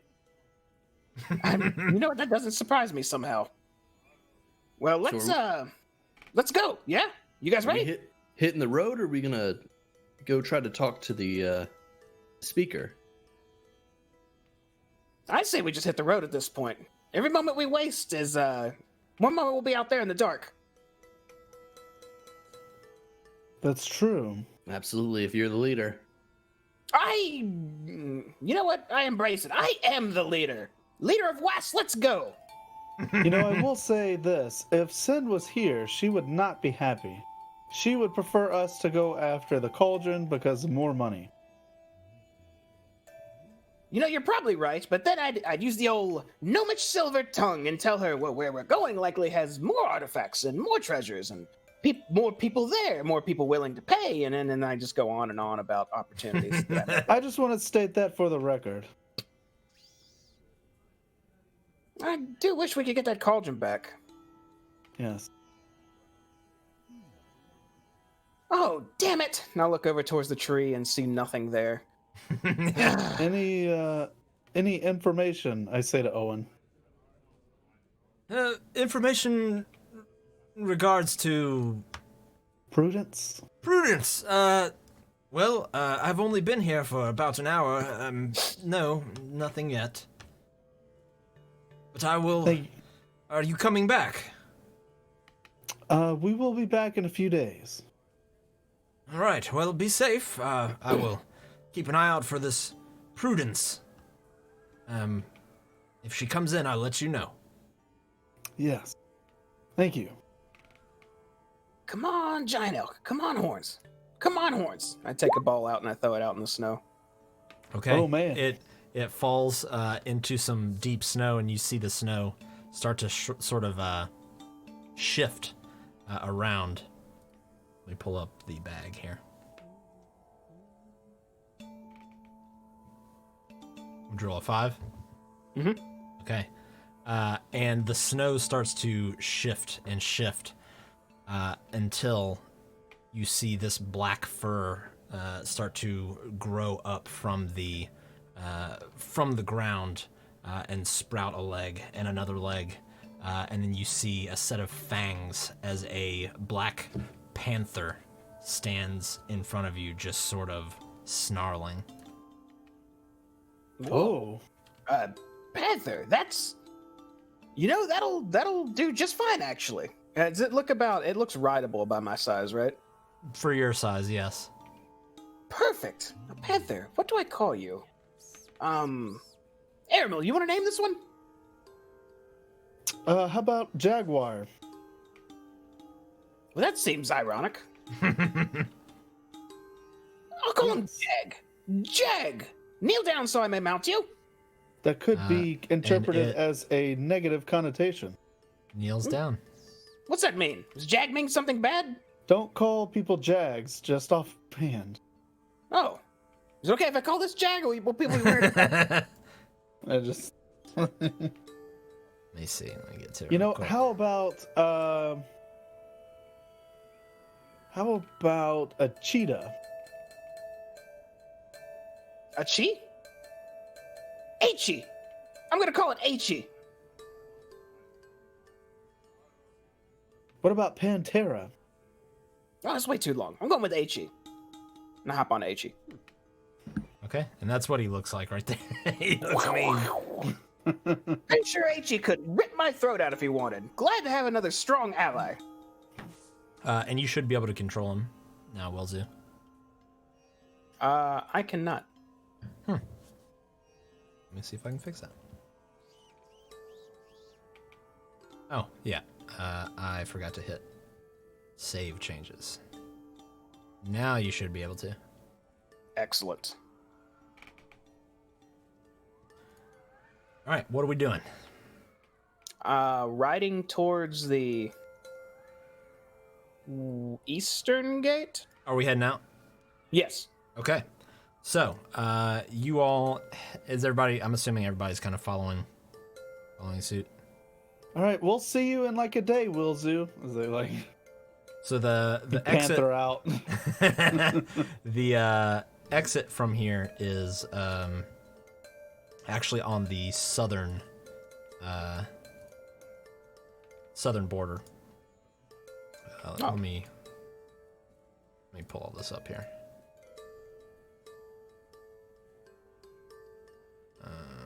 Map layer. There we go. So, pulling the map of Targos back up. So, I've got the map turned kind of sideways, but this is actually the southern exit here. Right Right here? here? Okay, that's where we're going.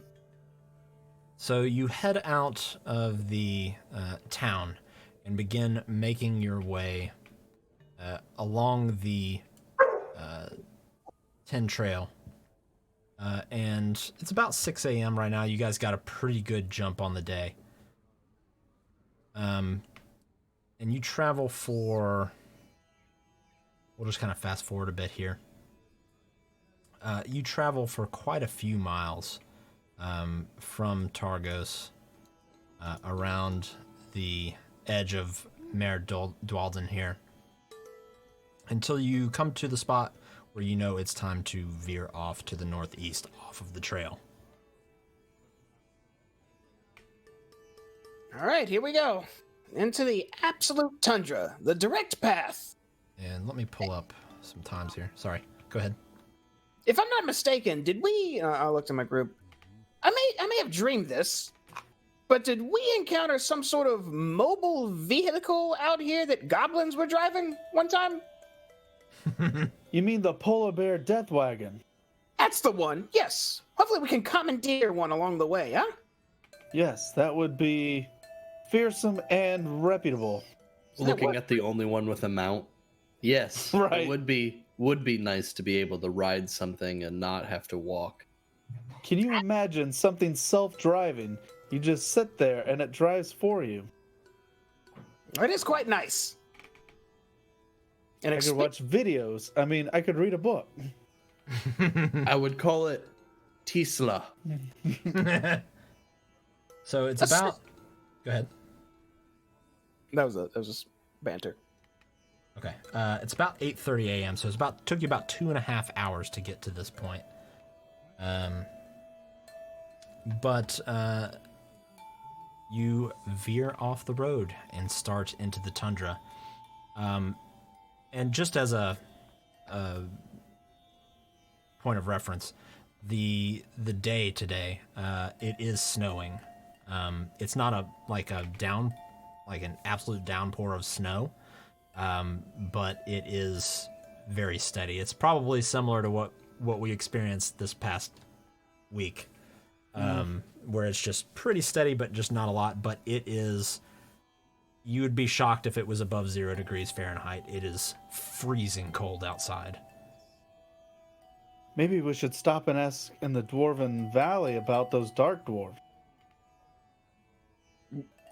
Wait, do you want a pit stop at the Dwarven Valley to ask about dark dwarves? I think we go through it. No. Do we go through it? We have to go around. So the way that Keegan pointed it out was to go around the Dwarven Valley and approach the cairn from the southeast. Maybe on the way back. Right. I wouldn't mind making a pit stop if we're all still in 100%. Know what I mean? Garrett may know his way around the place better. That's true. Assuming he's still alive. Happy thoughts. Happy thoughts. Mm-hmm. Right. Yes. So, excuse me. The weather, as you continue, starts to deteriorate more and more. Similar to what you've seen in the towns and traveling in between 10 towns, as the wind gets a little harsher and the snow gets a little heavier as you continue. Let me ask, do we have anybody kind of leading this in terms of direction? The mounted Panther Man would be in front. Okay. So I can move the quickest if need be, I guess. Okay. And then Aramel and then Sandy? Yeah. Is that the order? Just kind of following. Okay. You continue for probably another 3.5 hours. You would guess that it's probably about midday at this point. And the weather has just continued to get worse and worse. The sky gets darker and darker, and you start to hear thunder in the distance as the wind just starts to pick up heavier and heavier and starts blowing snow into your face. Did you say we hear thunder? Yes. Oh shit! And a snow. Okay. Was there more than that? 'Cause we're about to make moves. Okay. So hearing that, I stop and I turn to the others. I know you guys hear that, right? Yes, I do now. Okay. It's terrible.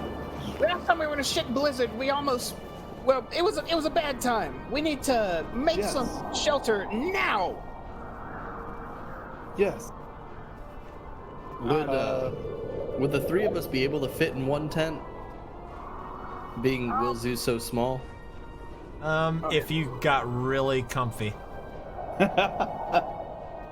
Y'all ready to get real comfy? Is there a cave? No, there is nothing but snow flat. and rock and snow and more snow. And you can only probably see about 60, 70 feet off into the distance right now anyway. Should we dig a little bit down or just set up right on top? Get your tools out and let's get digging. We need to Well, I get. have a shovel. Yes, yes. Don't just tell me. No. It's ironic that I'm the only one shoveling. Do I have a shovel? I don't think I even have a shovel. Shovel would be start bigger than making you. it with an air mill. You don't have any snow removal magic? Like a fire spell? I do. I just commanded it. The temperature, you can very easily feel it just continue to drop and drop and drop as it's getting painful even just to stand outside. So after digging down a little bit, start setting up a tent. With the help of the panther. Panther's helping you dig. Mm-hmm. What are you gonna do with the panther? I commanded it to assist air mill in digging and kind of pulling snow out with its claws. Or, you know. Yeah, you're able to dig out fairly quickly. It still takes a little bit of time, but how deep are you wanting to dig? Just a little bit down to set a flat surface down. Okay, you're able to dig a ways down, but the snow is piling quickly even as Right. you're digging. What do you want to do with your panther? I can stay outside. That'll be fine. And if it's not, let's put a tent up. Okay, so we're Okay. putting the tent up. Get the tent up. Okay, everybody Yeah. make a frost check for me.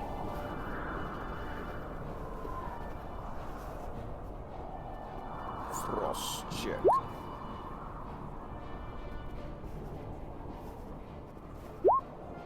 Nice.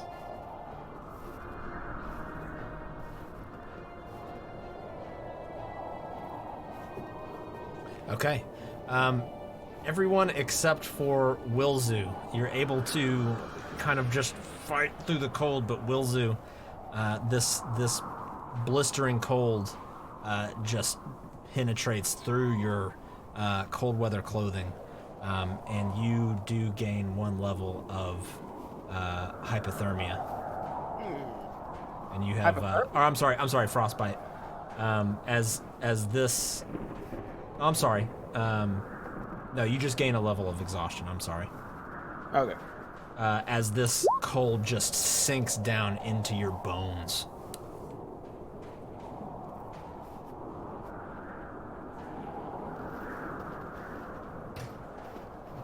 All right, let's get inside this tent, Wilzu. Yep. Let's get in the tent. Okay, and you all climb in the tent, and you feel this tent just being battered by the wind, shaking left and right. Thankfully, And- it's enough of us to weigh it down. You're all very, very snug with each other in there. Sandy, you would almost kind of have to hold Wilzu. I'll, hug him as much as I can to try to help keep him warm and keep us all in the tent. Okay. Thanks, buddy. Anything we're doing outside of just hunkering down? I have a question about prestidigitation. Okay. So I have the ability to chill, warm, or flavor up to 1 cubic foot of non-living material for 1 hour. So if I were to use the warming capability on my coat repeatedly, would that affect how I can withstand the cold at all? It would depend on how severe the cold is. In something like this, it probably wouldn't do a whole lot. Okay. Nope, I'm just hunkering down then.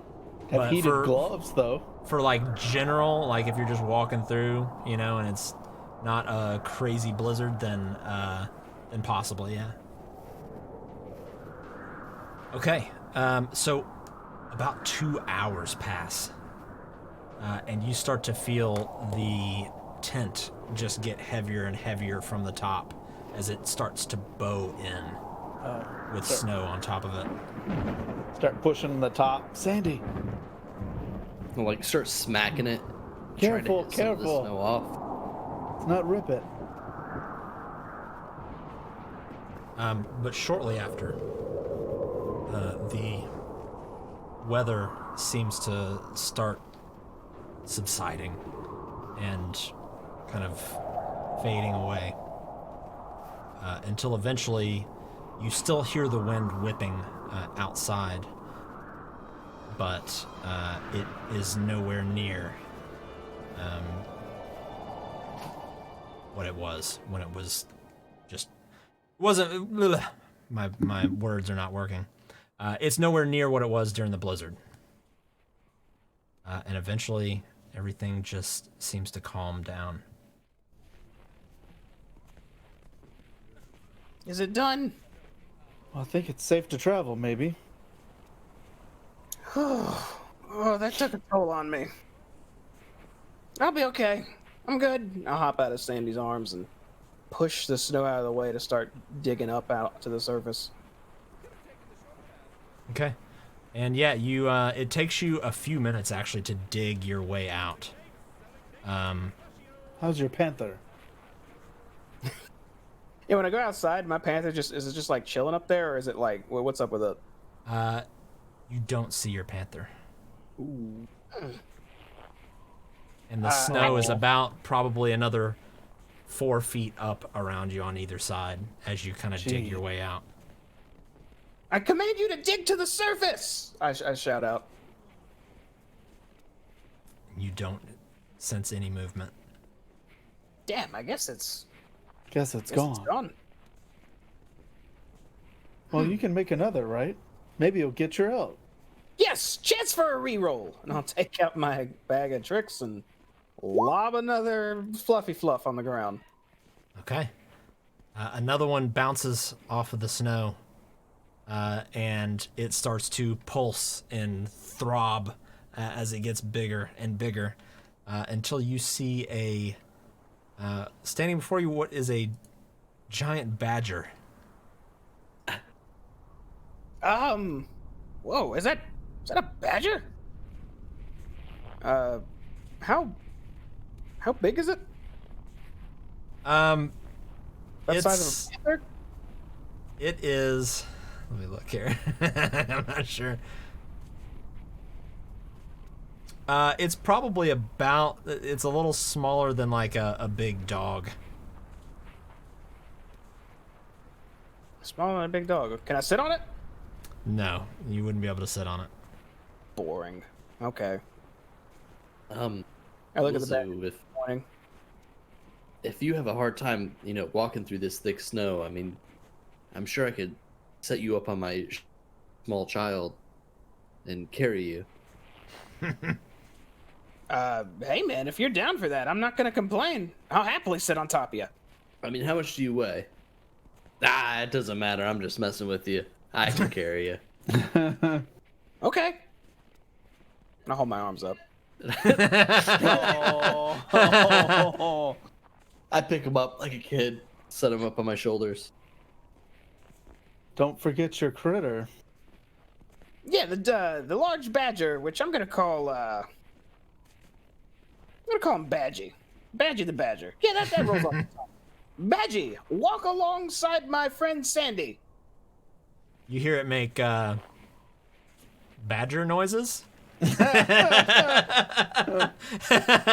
And it does just that. Is it a honey badger? Honey badger? Fuck shit up.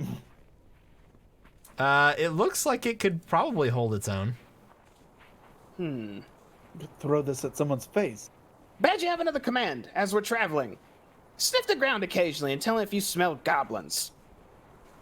You hear it?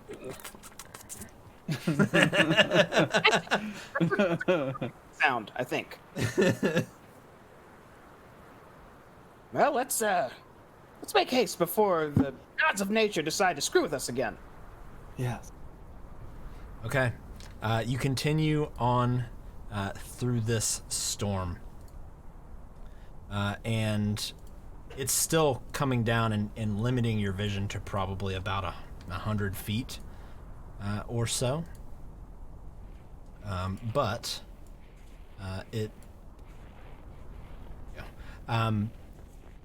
is nowhere near as blistering and dangerous as it was earlier. You all find yourselves just looking at this open, barren, just vast expanse of nothingness. How are we navigating our way? Are we using a compass, or? I'm not sure we have a compass. We never got one of those, even though we tried, right? We tried. What's the sky look like right now? Very gray, very overcast. Okay. I mean, Cloudy. it's really just Kelvin's cairn as far as the visual. Yeah, can we see the mountain? I mean, there's Not some with the path, current though. weather. We're on some kind of pathway, though, right? No. Or is that? That we was were you, till- you left the path, yeah. You know what? Let's maybe, you know what? Maybe Badgie has another use here. Badgie. I look down at the badger again. Sniff our scents and tell us the direction we came from. Can you do that? It starts sniffing to the ground, and it puts its nose actually in the snow and starts sniffing around. Let me make a roll here.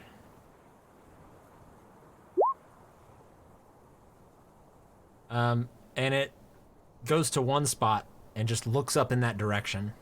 And then it continues sniffing, and then it goes to another spot, and it just looks off in that direction. And then it just looks back up at you. So, just because a 3 is awful, and I know have the ability of keen smell. So if that applies, I'd like to use It it. does, yeah. Wow. Look at you. I researched my animals. Oh. Can I give him my inspiration? You can. I wanna will use Fucking it? 5. I'll give the badger my inspiration. 3, 4, 5. 18. Okay. those are some Orion rolls right there, dude. It continues to sniff around and circles you about 3 or 4 more times until you see it just sink its head down into the snow really far and then look up and look at a direction and then look back at you, and it seems fairly confident. Whew, okay, perfect. I think Badgie established we came directly from that way. We Meaning can see the cairn, right? Not with the weather the way it is. Oh. we have to proceed directly that way then, which is the opposite of where we came, and that will lead us to the cairn. Well, what's this big crevice? We see a big valley. Not yet, no. Oh. We just see expanse. Just expanse at the moment, yeah. Thanks, little badger. With a little bit of help, here we I go. knew you could help us out. This is pretty much where you're standing at the moment. This is great. All right, well, Sandy, lead on, my friend. I'll just keep going. Okay. Just continuing forward. Sandy, make a perception check for me.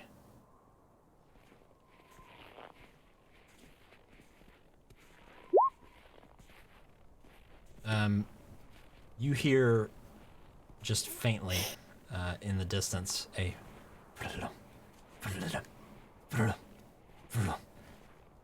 and then shortly after it you hear kind of like a grunt. Wilzu, Badgie just kind of cowers down for a second, and you see charging at you is a silhouette of something quite large in the distance. I need everybody to go ahead and roll initiative for me. Oh.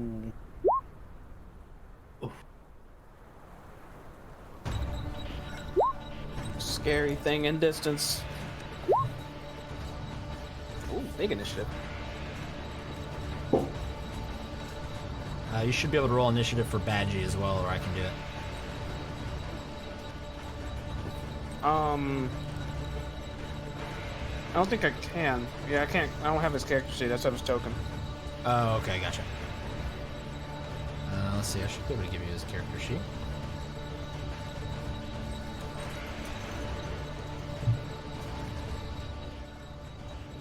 Memento. I'll go ahead and roll his initiative.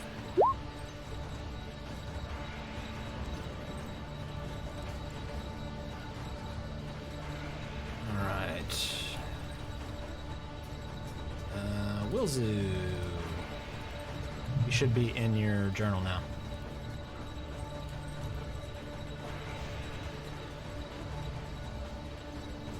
You're muted.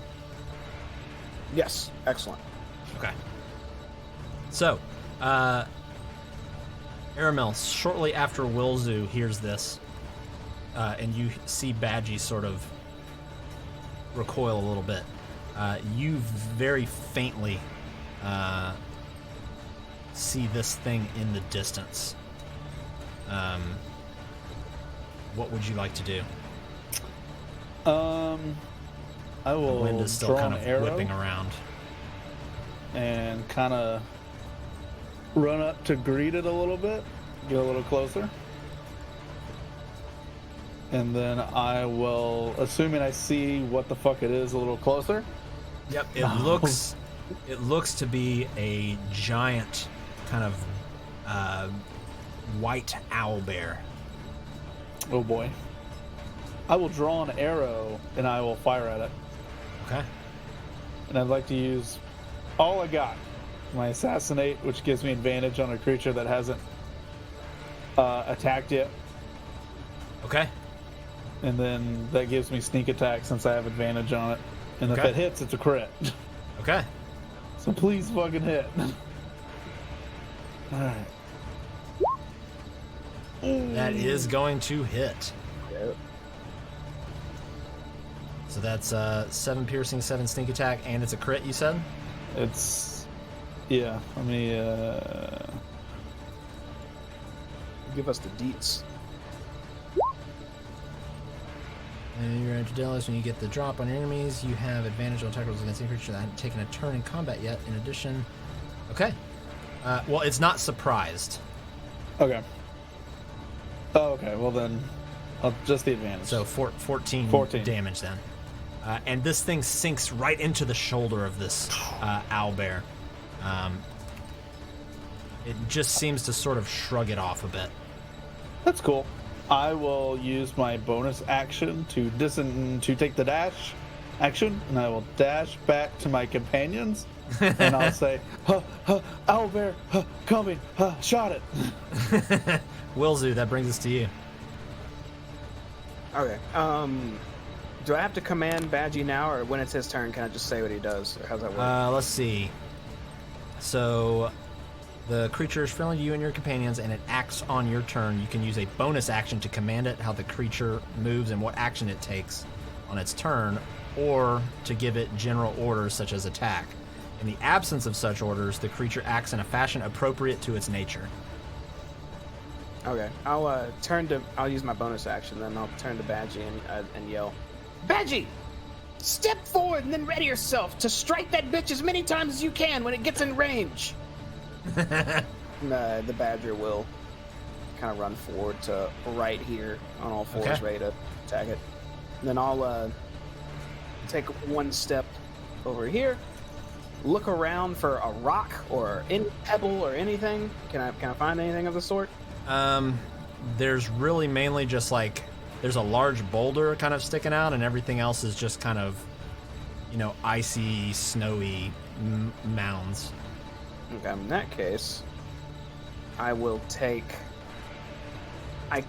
hastily reach into my pack and just feel around for a sharp, pointy, and also leathery thing and pull out a harpy talon that I had to cut off. Okay. And cast catapult at level 2 towards this creature. Okay.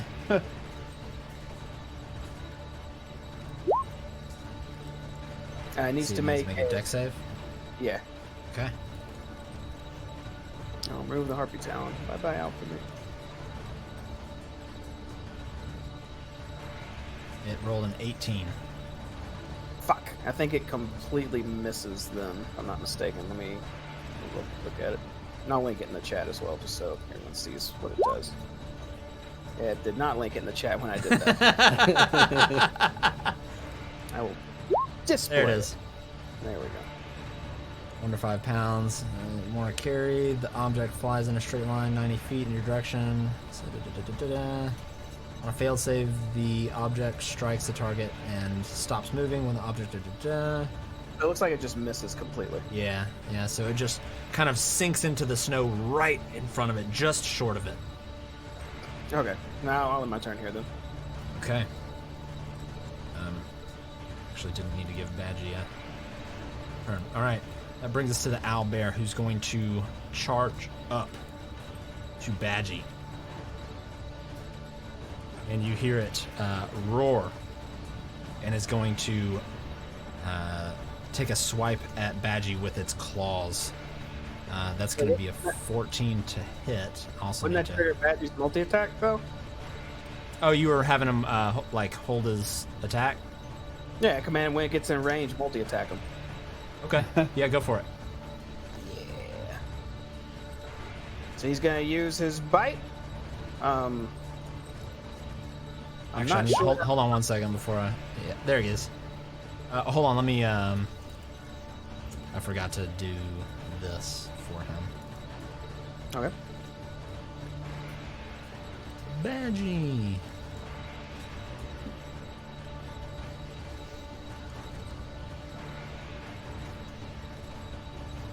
There we go. Go ahead and roll that again. Can do. Bite number 2.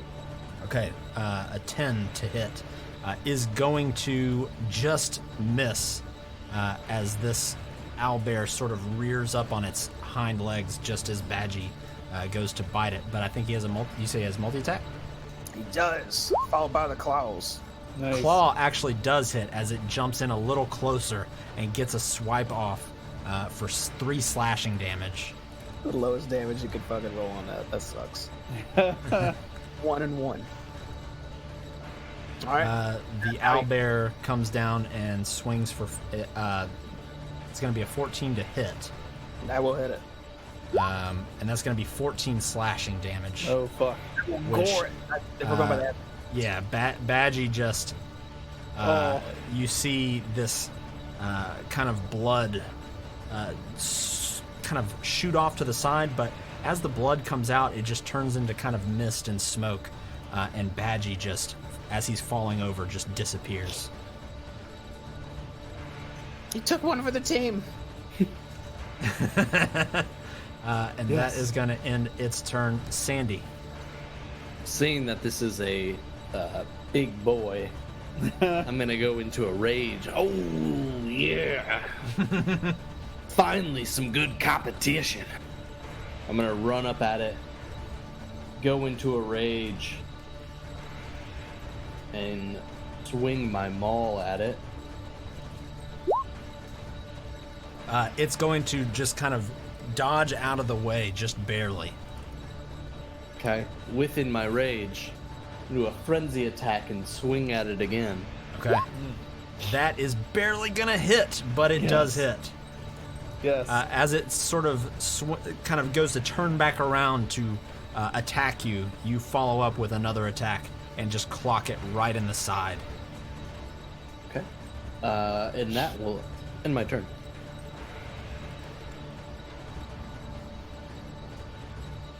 All right, Aramil. I will shift this way just a little bit, and I will do a sneak attack arrow shot, since the owlbear's fighting with our buddy Sandy. Yes. That is going to hit. It's going to be 13 damage as this arrow just sinks into the back of this thing's neck. And this thing actually looks kind of hurt right now. End of turn. Wilzu. I will lob a Ignis. Ignis! It just barely misses around the side of him. Just melts a big area of snow to his left.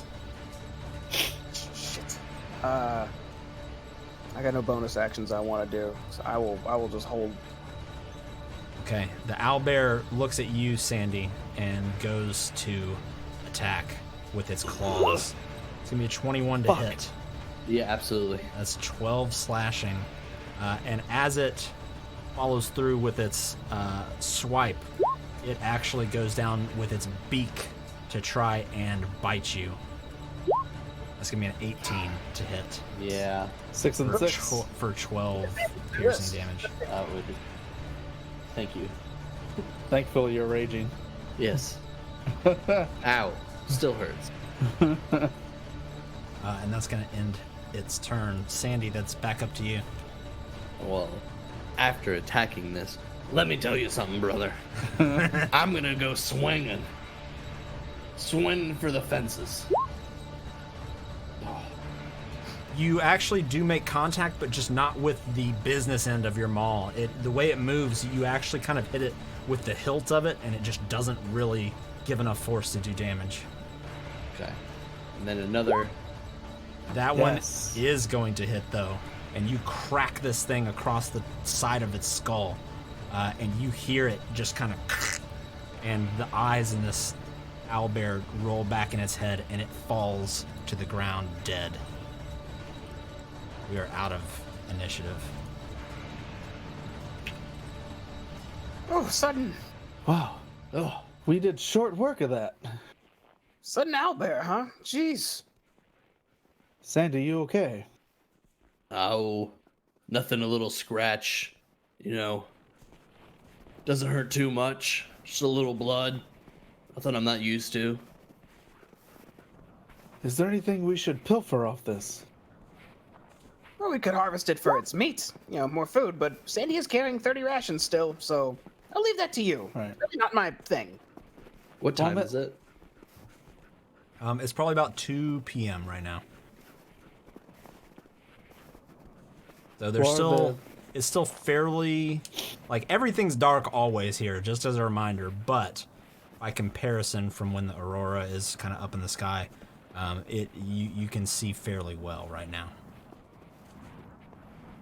Were the beaks worth anything, or the claws, or... I just grasping at straws. I don't know, really. Maybe I'm channeling my inner sin here. I mean, if it was a little later, we could, you know, cut it open and maybe sleep inside of it. Right, I read about that in one of the books.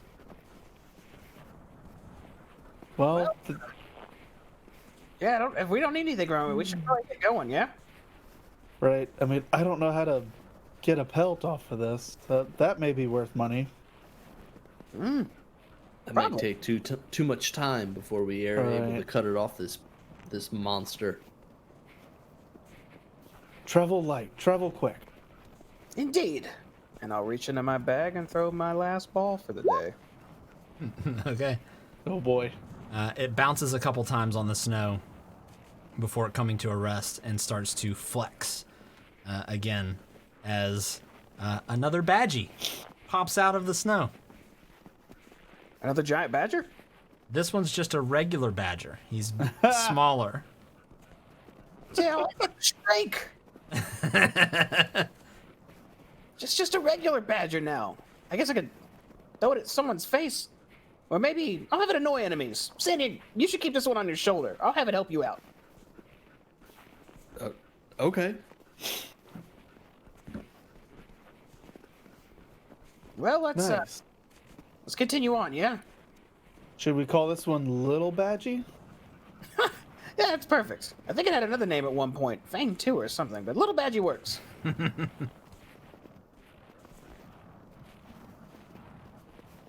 Okay, and you start making your way off into the distance again. The weather starts to back off a little more the further you go. And another couple hours go by until you can vaguely see Kelvin's cairn. in the distance.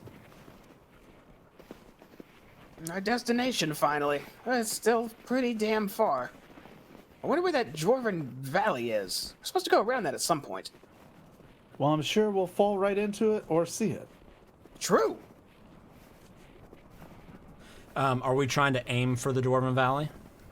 No, we were trying to stick to the Keegan path. Okay, gotcha. Maybe hit it up on the way back. Okay. Yeah, if you go kind of the route that he marked on your map, you would, even though it's kind of close on the map, that's still a couple miles away, so you probably wouldn't see it unless you specifically were trying to get to it. Is there anything anybody's wanting to do in terms of, like, for the rest of this trip? I will... Actually, I'll look over to Sandy. Sandy, do you want to take a quick short rest to, take care of your wounds for a moment, or just plow through? Just 30 minutes, right? I mean, I don't want to hold the party up. If we feel like we can get there in a short time, I'm assuming I could rest just at the base. Right. I don't think we have to go up it. Okay. Well, in that case, yeah, trudge on. I mean, absolute worst case scenario, one of you can pour a health potion down my throat. Accurate. Okay, so we're continuing on? Mm-hmm. Okay. So,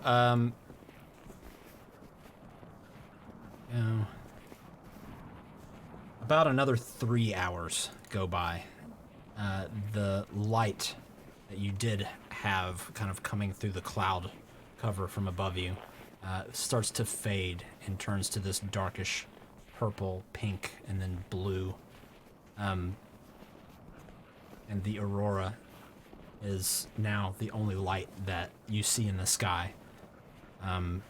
Everything's extremely dark, extremely quiet outside of the wind that just sort of whips around.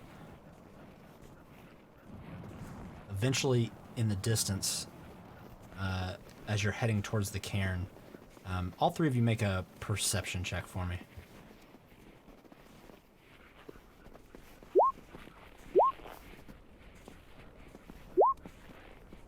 Okay. Oh, sorry, persuasion. Yeah, I need a perception. Persuade the snow. Aramil, in the distance, you think you hear dogs barking and howling in front of you, ahead of you. Stop! Stop! What's Do up? you hear that? Do we hear that? Barking. Just ever so slightly, yes. Those dogs? Maybe it's the caravan. He said there were other dogs with them. It's true. Wow, we found him a lot sooner than I thought, if that's the case. But could be a wolf pack too. Let's be cautious. Right. I draw an arrow. Okay. When you get closer and closer to the mountain, you've noticed that it just becomes ever more imposing. And it's not the biggest mountain you've seen. It's big, but it's not as big as some of the ones along the spine of the world to the south of you. But this thing is just this sort of imposing presence above you, casting its shadow.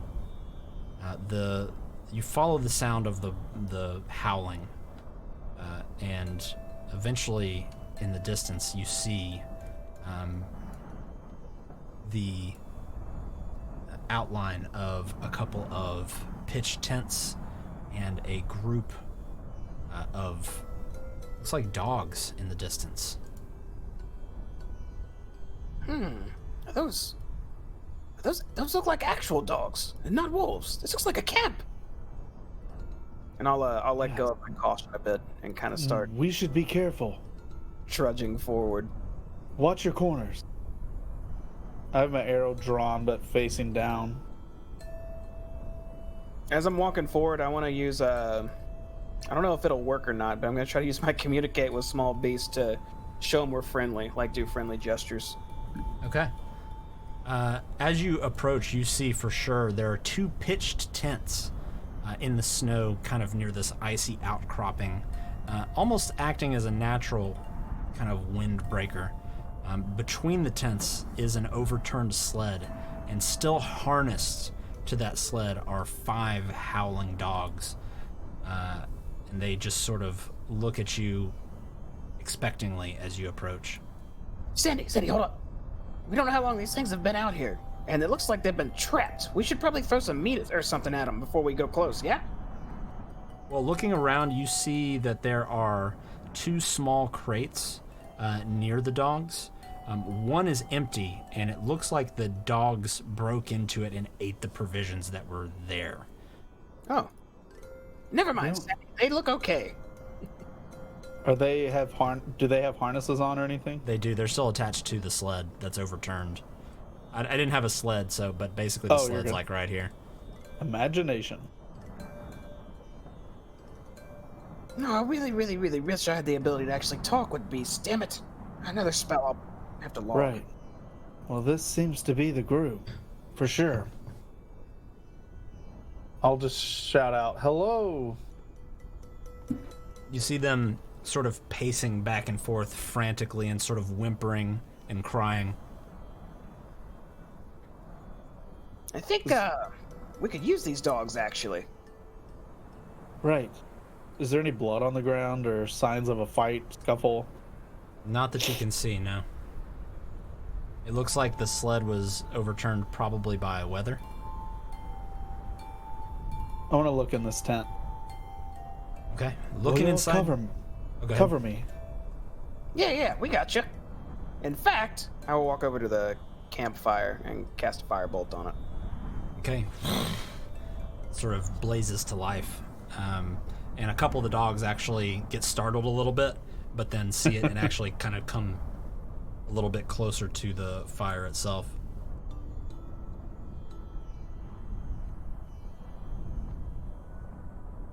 I'll look in and have my dagger held at my side. So inside, you see just pretty much nothing. There's a sleeping bag in there and a small lantern, but that's pretty much it. No signs of scuffle or fight or... No. Just a sleeping bag and a lantern. What about this one? Inside that is 2 sleeping bags. There's a couple of lanterns, and there's a couple of rations in there. More of the same, but some food. I wonder what happened to these guys. Right. There's no signs of fight or blood or... How is there ice on the dog's fur or Yeah. snow It's clumped up on? Yeah, it's built up on them, yeah. I mean, they've been out here for a little bit. I'm willing to bet they could probably lead us to wherever the others went, you think? Are there any other sled tracks to or from the area? No, if there were, any kind of snow has since covered it up. Right. Maybe. I'm gonna go and find how big's the sled that they were pulling? Does it look like it could fit 3 people on it? No, it's big enough for you and maybe Aramil, Okay. plus some cargo and stuff. So you may be able to all 3 get on there, but it would probably even at that point be too heavy for them to pull. We just need to summon your elk friend and... I wish I could. I'd have to... It's not gonna reset until tomorrow morning, unfortunately. This is all we got. And I look down at the badger. Well, I'm not just gonna leave these dogs here. I'm gonna flip the sled over. It's not your fault, little badgie. There has to be a way we could do this. If we could get some type of surface and tied to the back of the sled and Sandy sat on it, surely they'd be able to pull him by sliding him, right? 2 separate, think of a train, you know? Sorry, I wasn't listening. Just thinking of a way we can use these dogs. I mean, if only 2 of us could fit on, but there's 3 of us, then 2 of us get on, they're gonna take off, 1 person gets left behind. This just seems like a bad time. Right. Well, what happened to the people? That's what's concerning me. Why are the dogs here? Why are the tents up? Why are there sleeping bags? But no one's know. here. No signs of struggle, no blood. Either way, I think these can lead us to them. That's what I'm saying. Maybe. I mean, they may or may not be able to track it with all the snow. I don't know. That buddy dog seemed to... Was it buddy? Boy. That boy found us and took us right to where he needed to go. These Yeah, dogs trained. Looking maybe at they'll the harness that's on these dogs, you can see there's one spot where it's broken off. I mean, Yeah, if that was the dog that ran all the way back to town. Yeah, these dogs for sure will be able to find their master. And I'll start getting the sled back in positions where I can maneuver these dogs. maybe you may have a point. What if we let them smell the bag? Yeah, grab one. Grab anything and hold it up to their nose and see if they just go. Should we look in that other box? Is there a sealed crate still? There is one sealed crate, yes. Absolutely, we should. Supplies being abandoned here means nothing. I'll glance. As Sin would say, it's ours now. And then Looking I'll- inside there is a healing potion, and there are 12 rations. Sandy, you feel like carrying more food? Should we see if the dogs want them instead before I start carrying them? Absolutely. One ration for each dog. But there's, I think, 12 in here? Is that right? In there. Yes. How many dogs? 1, 2, 3, 4. Yeah. 5 dogs? I'll take 5 rations and kind of unfurl them and just put one at the base of each dog politely. All of them just they proceed to absolutely gobble this stuff down. And then I will add. You can add 7, Sandy. 7 more rations. Like when you give your dogs a treat and they eat it so like there's no way they enjoyed it. They didn't even taste it. It's gone. All right, dogs are fed. Good call, Sandy. Well, I we guess should. I'm not sure how we're gonna transport with all these, but maybe. And does it look like I could sit on one of the dogs' backs? No, they're not that big. Damn it. Maybe we could use this in low gear. Low gear. Oh, like make the dogs go. Just walking pace. I don't know how to control. Have you ever driven sled dogs? I don't know how to make them go. No, I'm just trying to be positive. Sandy, you have. I mean, I know how, but I don't. Kind of looking at these dogs, are they kind of all super skinny looking? No, Look like- they seem pretty beefy still. Like they would be able to pull 300 pounds alone? No, not well. It's hard to say, but maybe. I mean, I could try. I don't know if the 5 of these dogs would be able to pull me on their own, but if they could, I could make them go slower. That's Well, our best of shot. course. You're the only one who knows how to do it. Well, if worse comes to worse, we could just get the cart moving and they could walk with us. True. I could stand off to the side. We should at least. Should we break down the camp? Throw it on the cart? The tents? I'll check. Yeah. And kind of feel them out. What kind of quality tents are these? They're decent. They're not like very super well insulated or anything like that. They're about what you would find in just a normal general store. And they don't have holes and shit in them? No, not at the moment. Yeah, let's break them down. In fact, let's take advantage of everything here. I'll go up to the Well, campfire and I'm gonna put it out. I hear the sin in you. These are not for us. Get that, but it's better to let them go to waste, right? And I Right. would collect the stones that were used for this campfire. Along the Okay. lines of reuniting. Yeah, I mean, we'll give them to the people they belong to, sure. But if they don't belong to anybody, they're ours now. I can get behind that. How many stones do you think I could get from that campfire? Probably like 6, 7. Okay. Add rock. Yeah. Ammunition for catapult. Correct.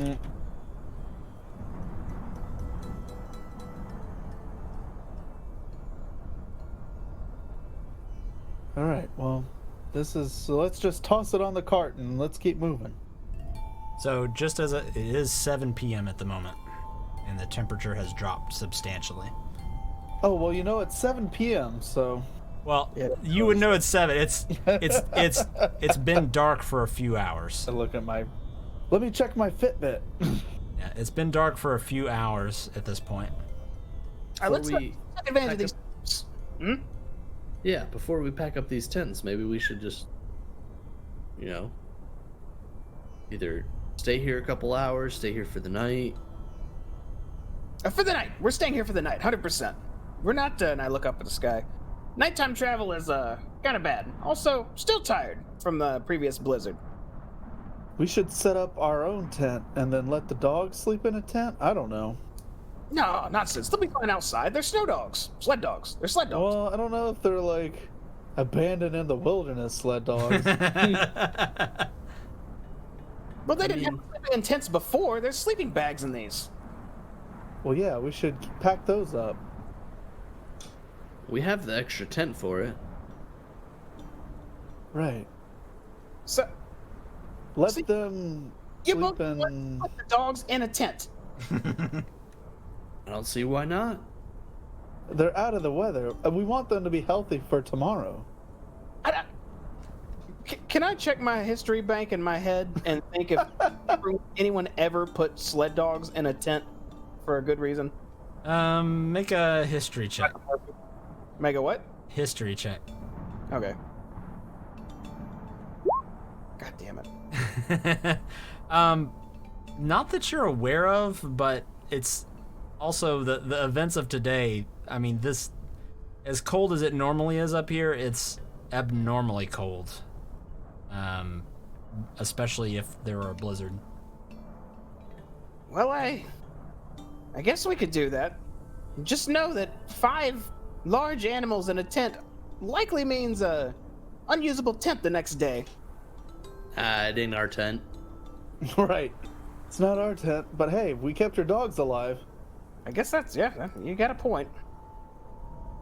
They can buy their own tent. I'll put the stones back down to remake the camp. So let's put 2 in one and 3 in the other. I don't know. Sure. Okay, so we're setting up camp for the night. Yes. Yep. Okay. Are y'all setting up y'all's own tent as well? Mm-hmm. Yeah. Yeah. Set it up there. Yeah. And you're loading the dogs into one of the tents? Put them in 2, right? We only have 3 tents. Well, they all fit in one. They might all be able to fit in one. All right. Well, let's see. And they do. They all just kind of go in there and they all kind of curl up and just lay on top of one another. Oh. All right. Well, great. All right. Here's to hoping no more sudden blizzards. All right. Yeah. Let's Okay. let Sandy stretch out. And you all lay down for the night inside the tents. And that is where we're going to end it for tonight. Nice.